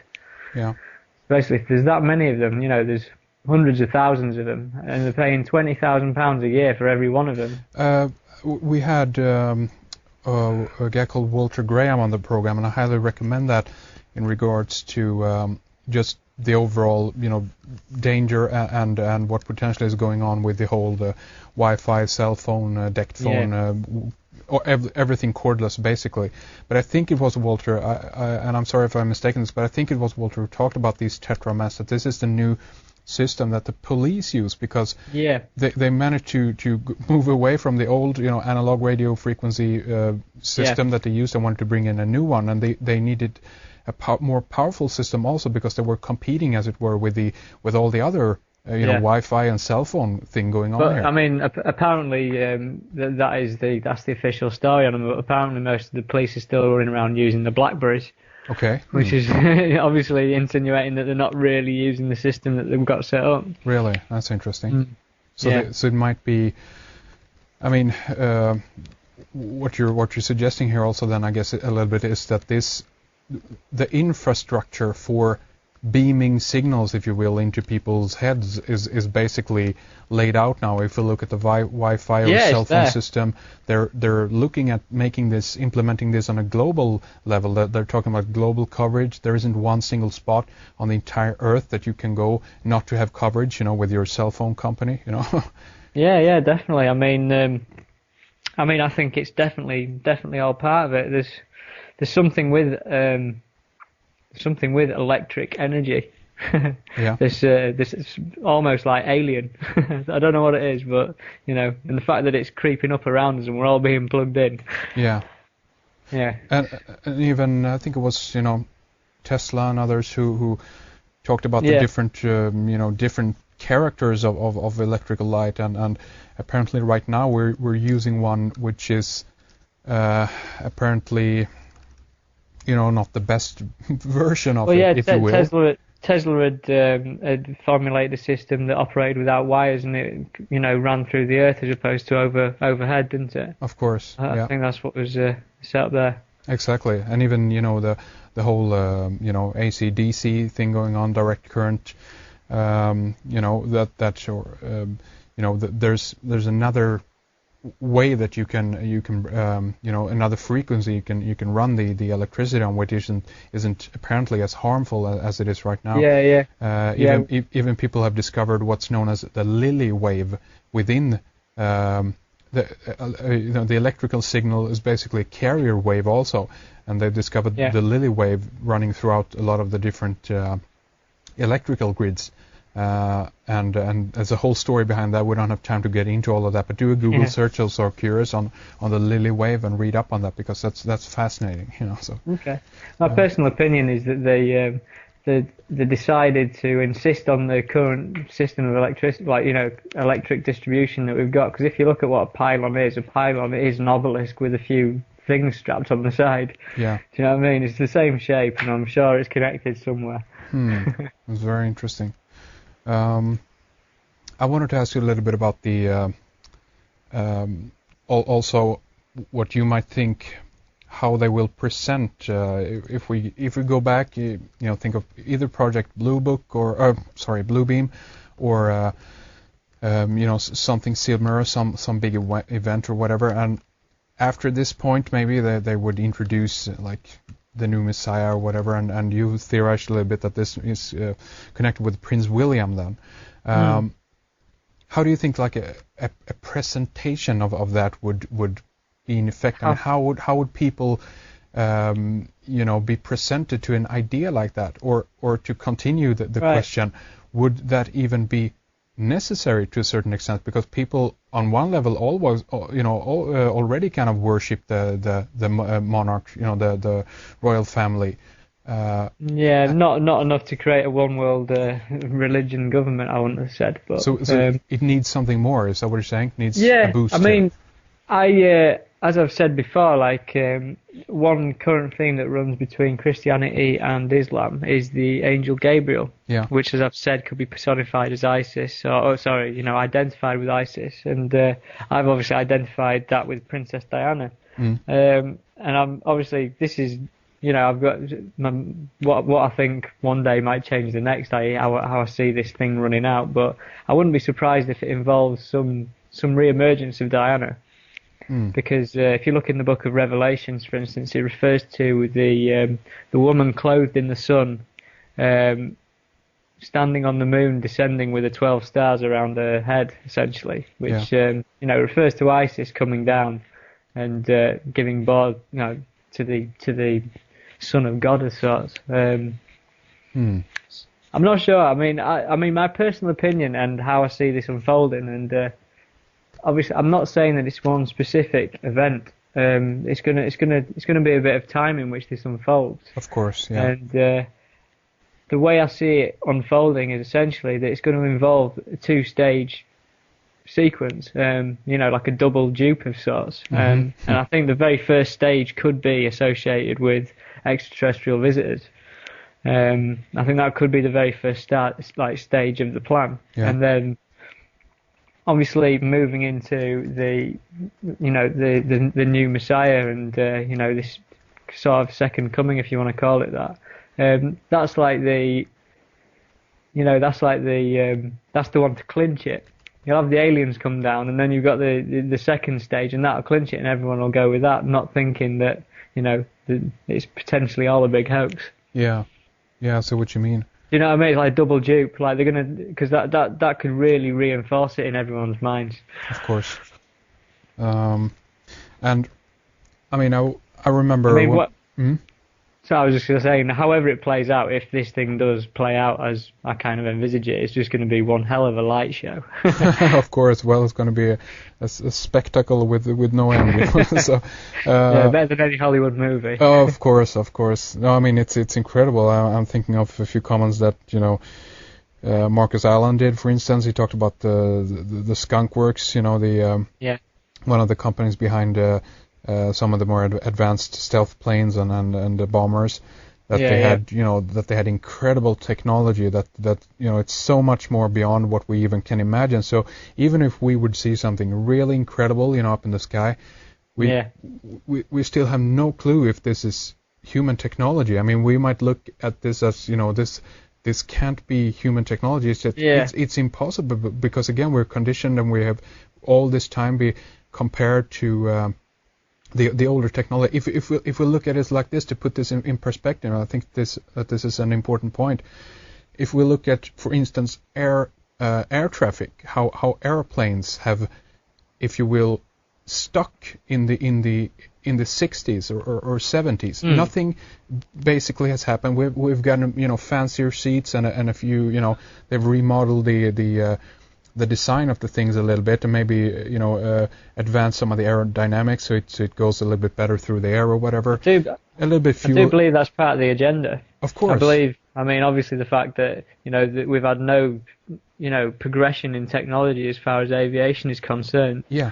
I mean, I paid a visit down to the Wenceslas mine in Poland, Are you aware of that, where the Nazi Bell was supposedly operated and stuff? I took a road trip out there into Really? the middle of nowhere, just to go look at this. Have you seen the picture of the henge and stuff? Is that the kind of octagonal or hexagonal? Yeah, kind yeah. of I took a trip there essentially. Yeah, wow, nice. Just to try and get a feel for the area, and it's desolate and it's destroyed. But there's obviously evidence of a huge operation going on there. Really? Yeah.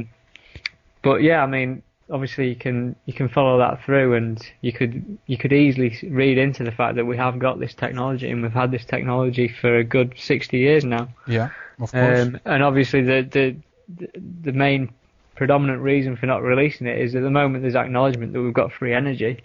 Then obviously everything goes to pot when they're trying to charge you for all the energy coming into your house. Of course. It collapses the system, doesn't it? Of course, we know about the background now, how Morgan and the other fellows, hijacked some of Tesla's systems because they said, how the heck can you put a price tag on energy that just swirls throughout the air? Anyone can pick it up. We don't want that. We want something that we can be, put a meter on and charge everyone for every kilowatt hour. That's the plan here. And going back to that idea, looking at, for instance, how computers have evolved, moving on from like the 60s or whatever. That's a huge leap if we compare it to, how cars have been developed or how, again, air traffic have been developed. So it's very interesting, like the evolution of technology in the sense of computers. Obviously, my opinion is it all stems from Roswell. It does stem from Roswell. It's back engineer technology here, is what you're saying? I do believe that. I think there's, I don't know. To me, there's something when it comes to the microchip and everything that's gone with it. It came out of the blue, and it's very alien. Oh yeah, I mean, did you know that there even are a company called Alien Technology that specializes in RFID Computers. tag? Yeah. Yeah, that's Alienware. That's computers. All right. And then you have Alien Technology, and they are into microchipping and different RFID tags. Anyway, please continue. Yeah. It's obviously there's when it comes to researching what the Nazis were into and stuff, when they were researching free energy and stuff like that. I mean, obviously there's loads of references to Hitler and theosophy and everything that goes with it. They were big into the occult and the esoteric. Yeah. And you never know whether, for instance, they had perfected some form of technology through some kind of you never know what rituals they undertook. Yeah. I mean, there's all the rumours about was it Hitler and LSD? I can't remember it off the top of my head. But basically, they could have been getting knowledge from wherever. Of course, yeah. Do you know what I mean? It's but then when you specifically go back to the Roswell incident and you look at was it AT&T who released the first microchip about 5 years later? Probably can't remember off the top of my head. That basically sounds logical, yeah. Mm. Yeah, it emerged from the same area of America, obviously, they'd all connected with that kind of event. I don't know. Obviously, it's jogged my memory, this, but. Well, exactly, and so what we're potentially looking at here, if we pull this recent little thing that we discussed here together, this might be okay. They've decided to advance technology in certain areas like the computer, and said, okay, we gotta do something. We gotta give them the illusion of progress in some areas, because otherwise there will be too much protest or whatever. But in certain areas, let's hold it back. Let's try to earn more money on the oil industry, the cars, definitely, all of that stuff, and then. But consequently, also how they potentially could utilize that in the end is that if they've been working on this, if you will, alien technology, then with full blown out flying discs or even frequency-oriented energy vessels, who know what the heck they have at this point. But if they've been developing this for all this time within all the black ops that exists, and finally kind of roll out this as a big put on a big show for us, and say and claiming that this is alien, this is not human. I think that it could be easily done. Very easily actually. We would very much be drawn into all of that, because it would be so foreign and so weird, and kind of we will look upon this as magic, and even if we want to get more advanced here, this might even actually jog some genetic memory, or potentially some kind of thing that is lodged within the subconscious of the human species in regards to that we might actually have been visited in the ancient paths and that might have had a big impact on humans back then, and we kind of carry this still within us. So in one way we're kind of waiting for the return of these gods, Yeah, of course. So I mean, it's there in the films, like the chap who's releasing the movie 2012, Roland Emmerich. Yeah. His previous film, obviously his first two films were Stargate and Independence Day, and then his previous film, his most recent film, was 10,000 BC. Yeah. And obviously, incidentally, most people watch that film and says, does this guy know his dates? Because basically he'd put down the building of the pyramids to 10,000 BC. Yeah. And everyone's saying, well, that's completely out of the blue, But obviously this guy has been reading Graham Hancock books. Of course. Do you know what I mean? Yeah. And this was going out to the masses that in 10,000 BC the pyramids were being built by a ruthless god who looked like us. Of course. Well, exactly. Well, most people don't realise that they're looking at actually, stuff that's backed by true research, like Sitchin and stuff. Of course, yeah. So, and obviously then, what happens is that people begin to potentially also question everything, which obviously is good. There's nothing wrong with that. There are many people out there who are definitely questioning Sitchin. Why he had his office in was it Rockefeller Center or whatever it was. Why he's was he funded by them? Well, exactly. Was that the case? What's going on here? It's the same everywhere. I've got a book here, for instance, called The Gnostic Gospels by Elaine Pagels, yeah. And it's that was funded by the Rockefeller Foundation. It makes you wonder, doesn't it? When they're funding these things. Of course, and this is what is important. You have to look at all the pieces of the puzzle, and even if it moves you into an area that is unpleasant or what have you. I mean that's good. I mean look at it and take it for what it is and make up your own mind. That's the bottom line here. Yeah, completely. So exactly, because many people have even questioned the validity of the Mayan calendar. I mean, could even that be a put on, if you will? I've had some deliberations on this myself, because obviously the Aztec sun disk was discovered in 1790. I think it was 1790. It's in the 1790s, and obviously, given that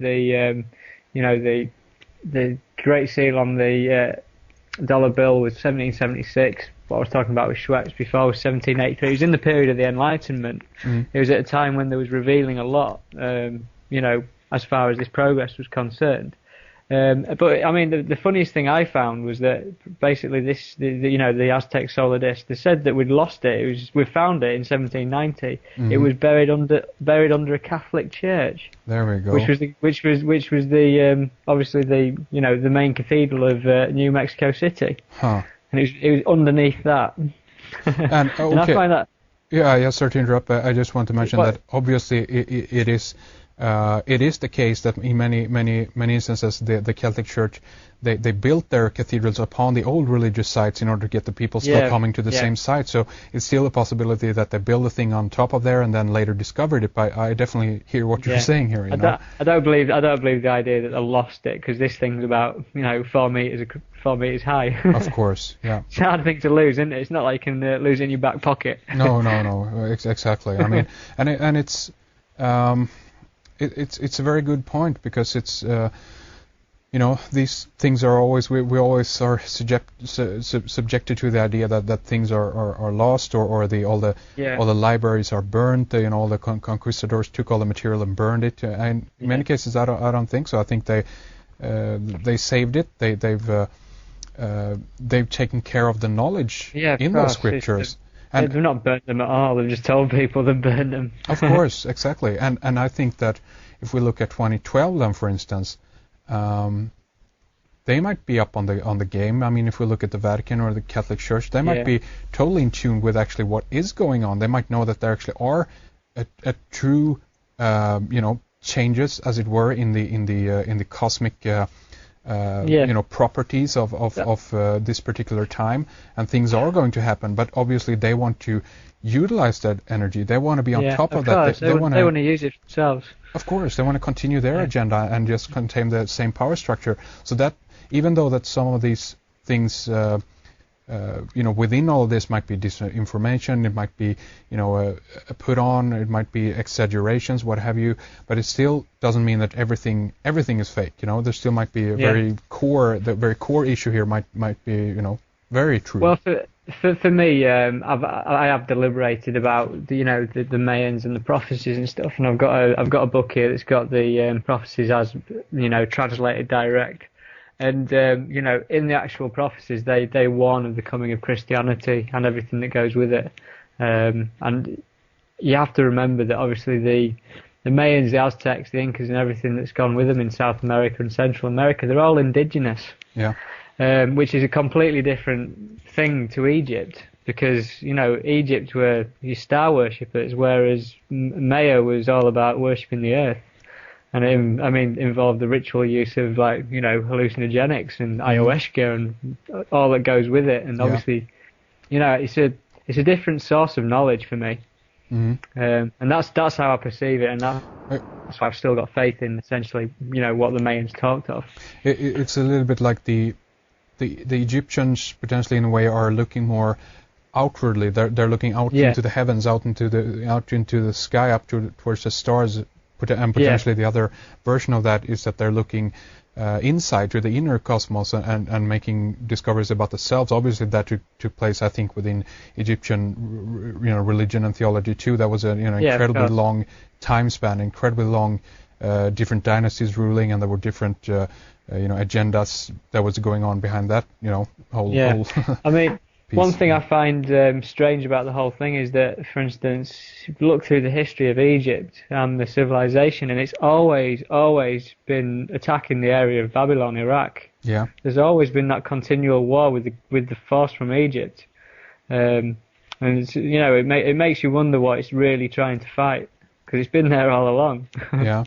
I mean, so the center, the capital of it was where civilization started, was there in the Middle East.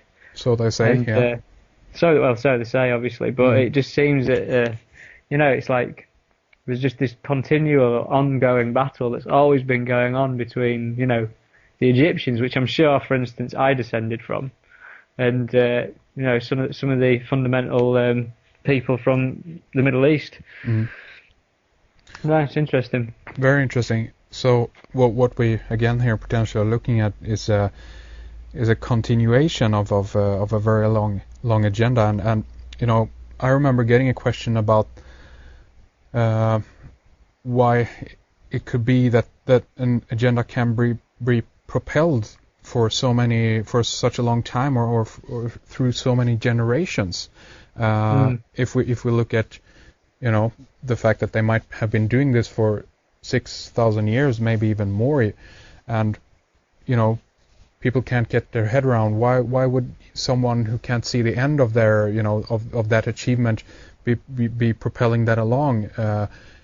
There's different theories and ideas behind that. We might not even go into necessarily go into that this is other entities or aliens involved here, but we could go there. Do you have you could go there easily, yeah. Of course. Do you have any theories about this? To be honest, I'm not at the stage where I'm prepared to even really contemplate that, because I don't think anyone truly understands that. Until we see an event that obviously involves aliens, I'm not going to jump the gun and actually say, well, it's obviously something alien. Yeah. You never know whether it's just the balance of life, do you? I talked to David Wilcock the other day, and we talked a little bit about genetics, and I threw out the idea that these guys potentially are aware that if you keep the genetic structure, if you will, of a certain family, chances are that you actually will reincarnate back into that same family line, because your soul, as it were, is actually connected to a certain genetic structure, meaning that that's interesting. If a certain genetic structure actually pops up, then your soul is actually going to be attracted to that point, and you are going to incarnate right there. And that as far as I was just saying, as far as aliens and extraterrestrials are concerned, I'm more inclined to come from the angle of something that's extra-dimensional. Yeah. I.e., something that's working in a different wavelength. Because, for instance, like if you, if you just like, for instance, look at the DNA, for instance, there's a lot of research gone into the DNA and the junk DNA, and it contains human linguistic patterns. Indeed. And when you're looking at all that, and I don't know, it just ever occurs to me that this is something extra-dimensional rather than out there into the universe. Yeah, of course. That's my instinctive force, like telling me that. It's of course, and I mean, come on, it could even be a combination of all of these things. I mean, the universe is a big place. We've not even managed to scope out what the heck is going on this planet, and we're gonna, start asking, putting answers out there. What's happening out in the universe? I mean, I think it's all a big lie. I think there's a brick wall about 11 miles up there. When you come to the end of it. So this that's is a petri dish then, planet Earth. Pretty much, yeah. It's one of those little air bubbles in a cup of coffee or something. Well, I mean, and that doesn't make it less important or less interesting, of course. maybe more so. I wanted to make a few more comments. Fredrik dropped me a note here earlier about if we go back, actually again to the 1936 and the Nazi Olympics and connect that with a movie. In Contact. I don't know if you've seen the movie. I've seen it, and I've been meaning to watch that again recently because I've figured that there's probably messages in there I should be picking up. It's very interesting. Obviously, Carl Sagan behind the book Contact, and I think he was involved in the movie script as well there. But anyway, there is one scene there at the beginning when they first initially make the contact, and I think that they are using the first televised signal from one of the Nazi rallies. Now, it might even have been during the Olympics when Hitler makes one of his speeches. That's strange, isn't it? They have exactly that the aliens are sending out, So there's definitely could be something to that, just the contact theme, and it might also be a hint. It gives us a hint that the Nazis actually made some kind of contact. They actually made some. They peered through another dimension. They got in contact with someone, and that later actually might have spawned or initiated the what happened in Roswell, because we know that the paperclip scientists like von Braun and all these other people went over there at the White Sands laboratories and continue their research on the rockets. Yeah, no, it's interesting that. I mean, I'm inclined to view that obviously everything that the Hitler and the Nazis did was all part of this, it's obviously part of this same thing. It's a continuation of it all the way through. Yeah. But obviously that's when it was really heating up with the whole, theosophy and everything that was going with it, and occult symbolism everywhere you look. Yeah, of course. Definitely all coming out then, wasn't it? Oh, obviously. I also want to talk a little bit about another guy, and to kind of just dovetail this with what you've been talking about with the introduction of a new Messiah. And this was regarding a program we did with a guy called William F. Mann. He's a Canadian Knights Templar within the Freemasonic branch of that. And we talked, a little bit about this story of the bloodlines, what they are doing right now in regards to genetic research, and that they actually are looking for. And he claimed that they actually also have found a specific line, if you will, or a specific genetic property within a family line that has to do with all this. He was kind of a little bit mysterious, I guess, in trying to encapsulate this in a more mysterious veil, if you will. But anyway, what he talked about was this idea that they were in a way waiting for a new Messiah. He talked about it that they needed. He said in the program, we need a leader. We need someone who can take charge and unite all of these fighting factions on planet Earth. And obviously he never came out and said a name who it was at this time and so forth. But that just suggests a little bit at least that there is this kind of talk and research going on even within within some of the lodges at least over there in Canada. Yeah, I would definitely. imagine that this is worldwide, but And the question that I posed to him, and I can kind of ask you the same, was that who is this leader for? I mean, because to a certain extent, I don't care if someone comes along and claims that he's the king of the earth or descendant of Jesus or whatever. I mean, to one extent, it doesn't matter to me. It doesn't affect me, not at least directly, and people can go and worship that if they want to, or whatever. But he claimed that it actually was for the elites themselves. This was something for all the factions at the top who are fighting at the top of the pyramid, and it was for them. They need a uniting force. But for the man on the street, for people like us, it doesn't mean anything. What's your take on that? Well, I mean, I adhere to that because obviously, if it wasn't for our, supposed leaders, then we wouldn't be at war anyhow. Because if you ever speak to anyone in the countries and stuff, they never want to be fighting with someone else, do they? Yeah. It's not natural to be at war, even though they'll tell you it is.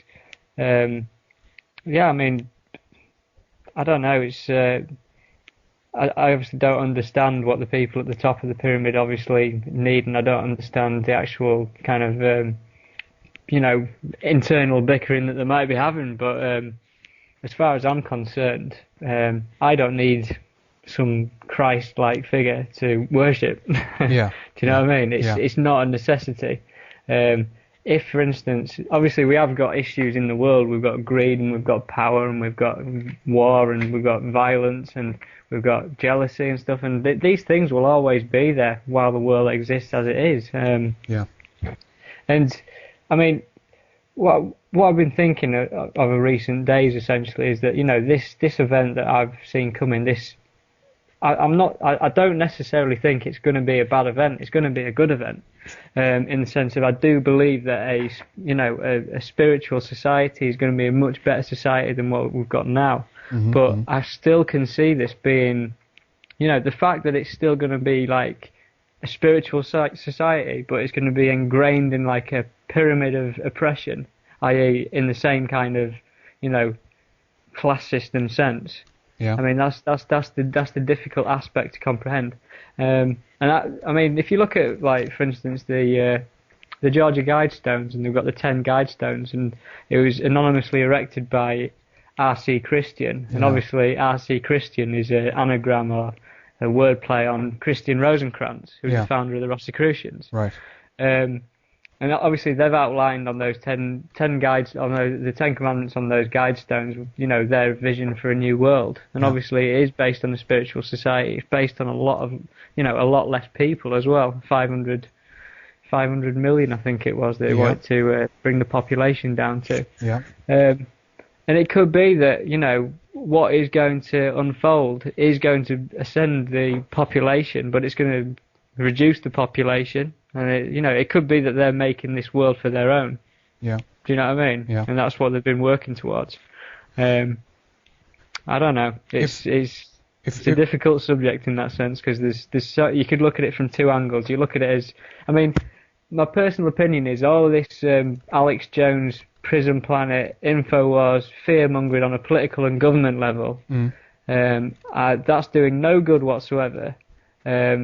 And it's because it's just diversions from the real truth behind it all anyhow. But aside from that, there's this perception growing that there's this Big Brother style police state growing around us. Yeah. Which is obviously we have got police, added numbers of policemen and stuff like that going around. But I can't help but all of this is needed to then move us into this spiritual stage.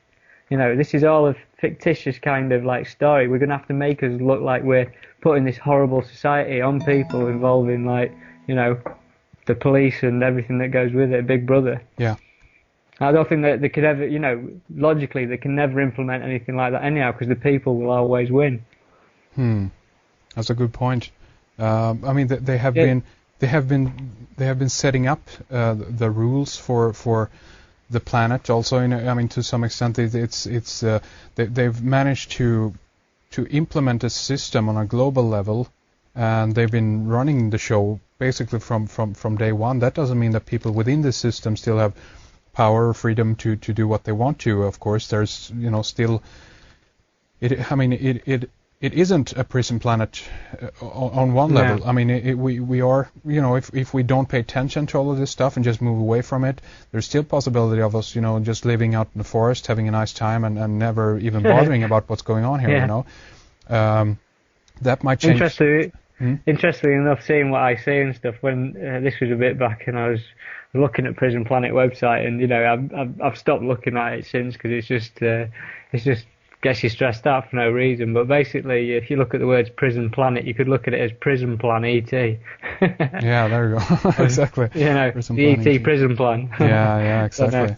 No, I mean, play on the words. It's a good point. I think for me, from my point of view, it's more like I want to keep a little bit of track on everything what's going on. I mean, stuff in the geopolitical world that's interesting to one extent, but then, as you say, there's another level to it. And I actually want to read just a quote here in regards to that to that idea of how potentially we're being even played on a geopolitical level. And this was something that was released to a journalist who didn't reveal the exact source, but this was a senior within the Bush administration that talked to this journalist, and he reposted this in I think it was the New York Times or Washington Times. I could dig that out and reference that on our the information page on this radio show. But anyway, he said the quote says like this: the aide said that guys like me, he's talking about the journalist guy now then, is in what we call the reality-based community, which he defined as people who believe that solutions emerge from your judicious study of discernible reality. I nodded and murmured something about enlightenment principles and empiricism. He cut me off. That's not the way the world really works anymore, he continued. We are an empire now, and when we act, we create our own reality. And while you're studying that reality judiciously, as you will, we will act again, create other new realities which you can study too. And that's how things will sort out. We're history's actors, and you, all of you, will be left to study just what we do. Isn't that interesting? Just in regards to that, he's mentioning like that guy in the X-Files approach Dana Scully and say, I work with a group who invent the future, or trying to I spoiled it there, but he's saying that we're trying to realize what's going to happen. We're trying to predict the future, and he says the best way to predict the future is to invent the future. So that's the I guess the one level trap on all this is that we're following and monitoring people who are operating on a level that they know that, okay, we actually create reality. When we move the empire, all the people are going to look at that, and nothing outside these parameters is going to be of interest to anyone, because they're spending all the time and energy looking at what happened through a specific political happening, even what happened at 9/11. All energy is going into that, and to a certain extent, I see that it's a trap there. What do you think? Yeah, definitely. I mean, I moved away from the 9/11 truth stuff probably about 2 years ago now. I don't know what it's difficult because people are working really, really hard in trying to bring stuff to the forefront there. Of course. But they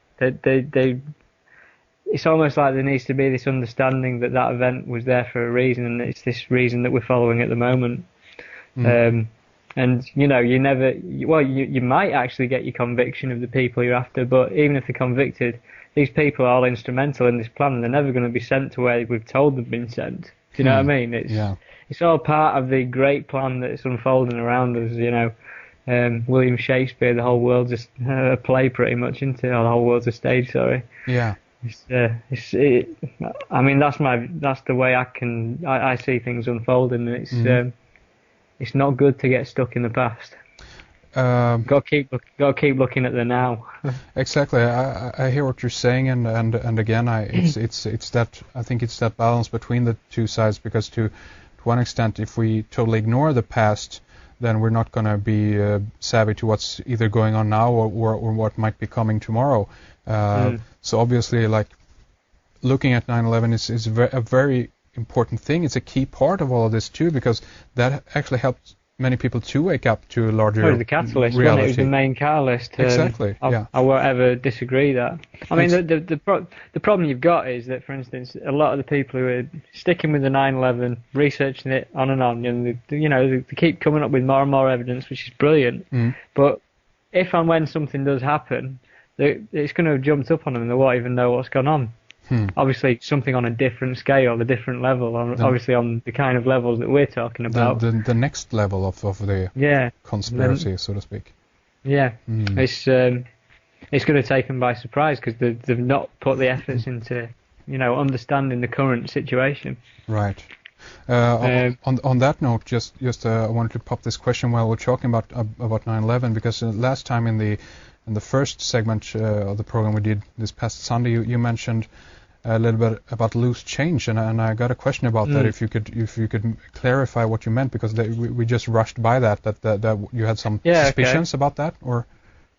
Well, I mean, it's the same with Zeitgeist, really. Two whirlwind internet movies that essentially, changed the way my brain thinks, and changed the way a lot of people's brains thinks. Yeah. And as I say, to think that the can't remember his name now, the man in question who made Loose Change pulled it all together, him and his friend, Dylan Avery, made all the music and stuff. Yeah, Dylan Avery, sorry. They pulled it all together from the bedrooms, and they had a lot of footage there. They'd found a lot of footage, and I'm not saying that can't be done, because it can be done. Of course, yeah. But I do believe that, if you think that the grand plan is to usher in this age of spirituality, it obviously requires that there's going to be some kickstart to the change in people's consciousness. Yeah. And obviously, Loose Change gave that kickstart. Now, whether Dylan Avery got that kickstart from the universe, or whether, for instance, that was part of the intended planning to usher this consciousness up to the level that it needs to be at. Do you know what I'm saying? Yeah, of course. That would also then imply that whoever is providing these gentlemen with the material, funds, what have you, that they are. I mean, is that a dark, coming from a dark side or a negative side in regards to manipulation? Because that might be. Some people have talked about the White Brotherhood, what have you. That there's a kind of a benevolent force also working, alongside the very negative force, and that these guys are trying to raise our awareness. They're trying to enlighten us, as it were. Do you think that's possible then? Who's that? Sorry, I misinterpreted that. Well, basically, people are referring to it as the White Brotherhood. That alongside the Dark Brotherhood, who's working at negative things, there is this a group of other people who are working for positive change within the world. And albeit that they're still manipulating events, they're still pulling the strings, so to speak, but they're trying to make it so that it's moving in a positive direction. Do you think that's possible? Yeah, I mean, it definitely is possible. Sorry, I don't know. I just the way I perceive it is that, for instance, 9/11, Loose Change, and all that came after it was all part of the intended plan. Yeah. I'm not really into buying the idea that there's two potential brotherhoods that are kind of fighting it out of sorts in the battle. There's something that tells me deep down that for instance, a year ago when I was thinking all about 9/11, or 2 years ago, sorry, and I'd realised it was an inside job, and I was running around telling all my friends. Yeah. That was what they wanted me to do. That was intended, because that was needed for the next stage that we're moving into. Okay. So you're saying that is a negative thing, or do you might not want to put those kind of connotations on it? I'm not saying it. I'm not saying it's a negative thing, because I'm not necessarily. Well, it's difficult describing this, but this whole idea that there's going to be this spiritual kind of ascension, if you want to call it that. Yeah. Yeah. If you believe that the Illuminati, when they outlined their plans for ascending the whole of the human population, into a spiritual level, which is what they did say in 1776, it was essentially that they were going to ascend humanity. Yeah. You could take a look at it as this is all required to get us to that spiritual state. Right. And I'm not saying that spiritual state is a bad state. Sure. but because obviously I think that's going to be a much better state than we're currently in. You know, it's almost like these people the Illuminati, who've decided that they wanted to ascend humanity to this higher level, have realised that had to be done, because otherwise the Earth would probably collapse in on itself. I.e., we wouldn't look after it, we'd keep trashing it. Without the spiritual awareness, there'd be nothing left for anyone. Yeah. So basically, the spiritual ascension side of things is required for the next stage of human evolution in a material body. So basically, it's almost like there's this thing for me that what is going to happen, including this thing with William and everything, is potentially a better thing for the planet's survival itself. But this is for material reality that I'm talking about. You know, this isn't talking about trying to get outside of that material reality. Do you know what I mean? Of course. And yet, what I see at this point is that the other side, or the side that potentially are trying to usher in this change now then in consciousness, as you say, they have also been very instrumental in preventing man from reaching a higher consciousness, you know, because of working on himself. He's been totally, you know, subjected to a lot of manipulation. He's been, you know, subjected to war, terror, you know, tragedy, disease. You know, you can name, you know, the whole list down. Yeah. But if for instance you look at it on that scale, right? If for instance these people who know this information, who are ascending humanity, also realise that, for instance, death doesn't particularly matter, because essentially, you know, they'll reincarnate and they'll keep learning. Yeah. So you could look at it on that principle, and that's why death no longer means so much. But sorry, I've lost my track here. No, I think what you're getting at is that through the means, if you will, of tragic forces, man grow in another way than if everything would be wonderful and positive all the time. Is that what you're saying? Yeah, I'm saying that basically, you know, for instance, it's a terrible thing when someone dies, and obviously, but if it was done with another means, as a means to ascend that spirit or soul to a different level, then obviously it's on a much grander plan, isn't it? Yeah. So basically, negativity is required and tragedy is required to ascend, you know, the essence of love and everything that goes with it. Yeah. That's a good. Do you know what I mean? Yeah, that's a good point. You can never know what you never know how good you've got it until you've seen it really bad. That's right. And you know, I don't know if we should say unfortunately then, but in many cases, the propellant, the catalyst in order to get things to happen in many cases is actually tragedy, because or you know, horrific events or what have you. It seems to be something that's kind of you know, hard coded, if you will, within the DNA or something. I don't know what's going on, but in many cases, it's everything. If everything is great in a way, that there is no progress. There's no progress, no evolution, no nothing, is there? No. And I mean that's why I always until something happens sit on the fence as to whether to say that this thing is a really bad thing or this thing is a really good thing. Right. I mean, deep down, what I've realised is that, you know, this thing to do with the sun worship and everything that goes with, like, worship of the sun and then the Trinity event and everything like that, is that is there to trick you and to keep coming back into the material plane, because you're feeding that system its energy. You're feeding the material world its energy there by, you know, recycling and coming back. Yeah. And that's where the deceit is going on, i.e., this spiritual ascension could be a really good thing, but then no one's still going to be allowed to know the true essence of, you know, what they're trapped in as sorts, with the reincarnation thing and everything. Do you understand what I'm trying to say? Yes. They're sending it so far, they're telling you so much, but not quite everything. They'll give you just enough in order to you know, be a good person. Yeah, and to even keep your attention. There's something new there that kind of draws you in all the time, but they don't give you the full story, because then they would reveal the plot, you know. And that's for instance why I say when you hear the stuff to do with the New Age stuff and the people who are talking about spiritual ascension and everything that goes with it, is like, that's all very well and very good because it's brilliant for humanity, but it's only going to a certain level. There's that next stage on. Hey, you know what? I think that this is a great thing to round things up here. We spent another great 2 hours with you, and it was very interesting talking more with you about this, ask you some more questions, and just toss different ideas, theories, philosophies around like this. I love it and appreciate it very much. So it's been good. Yeah, great having you back on the show. Tell us again about your website, and if you have any, what plans you have for future posts, or what's on the horizon for you, Rik.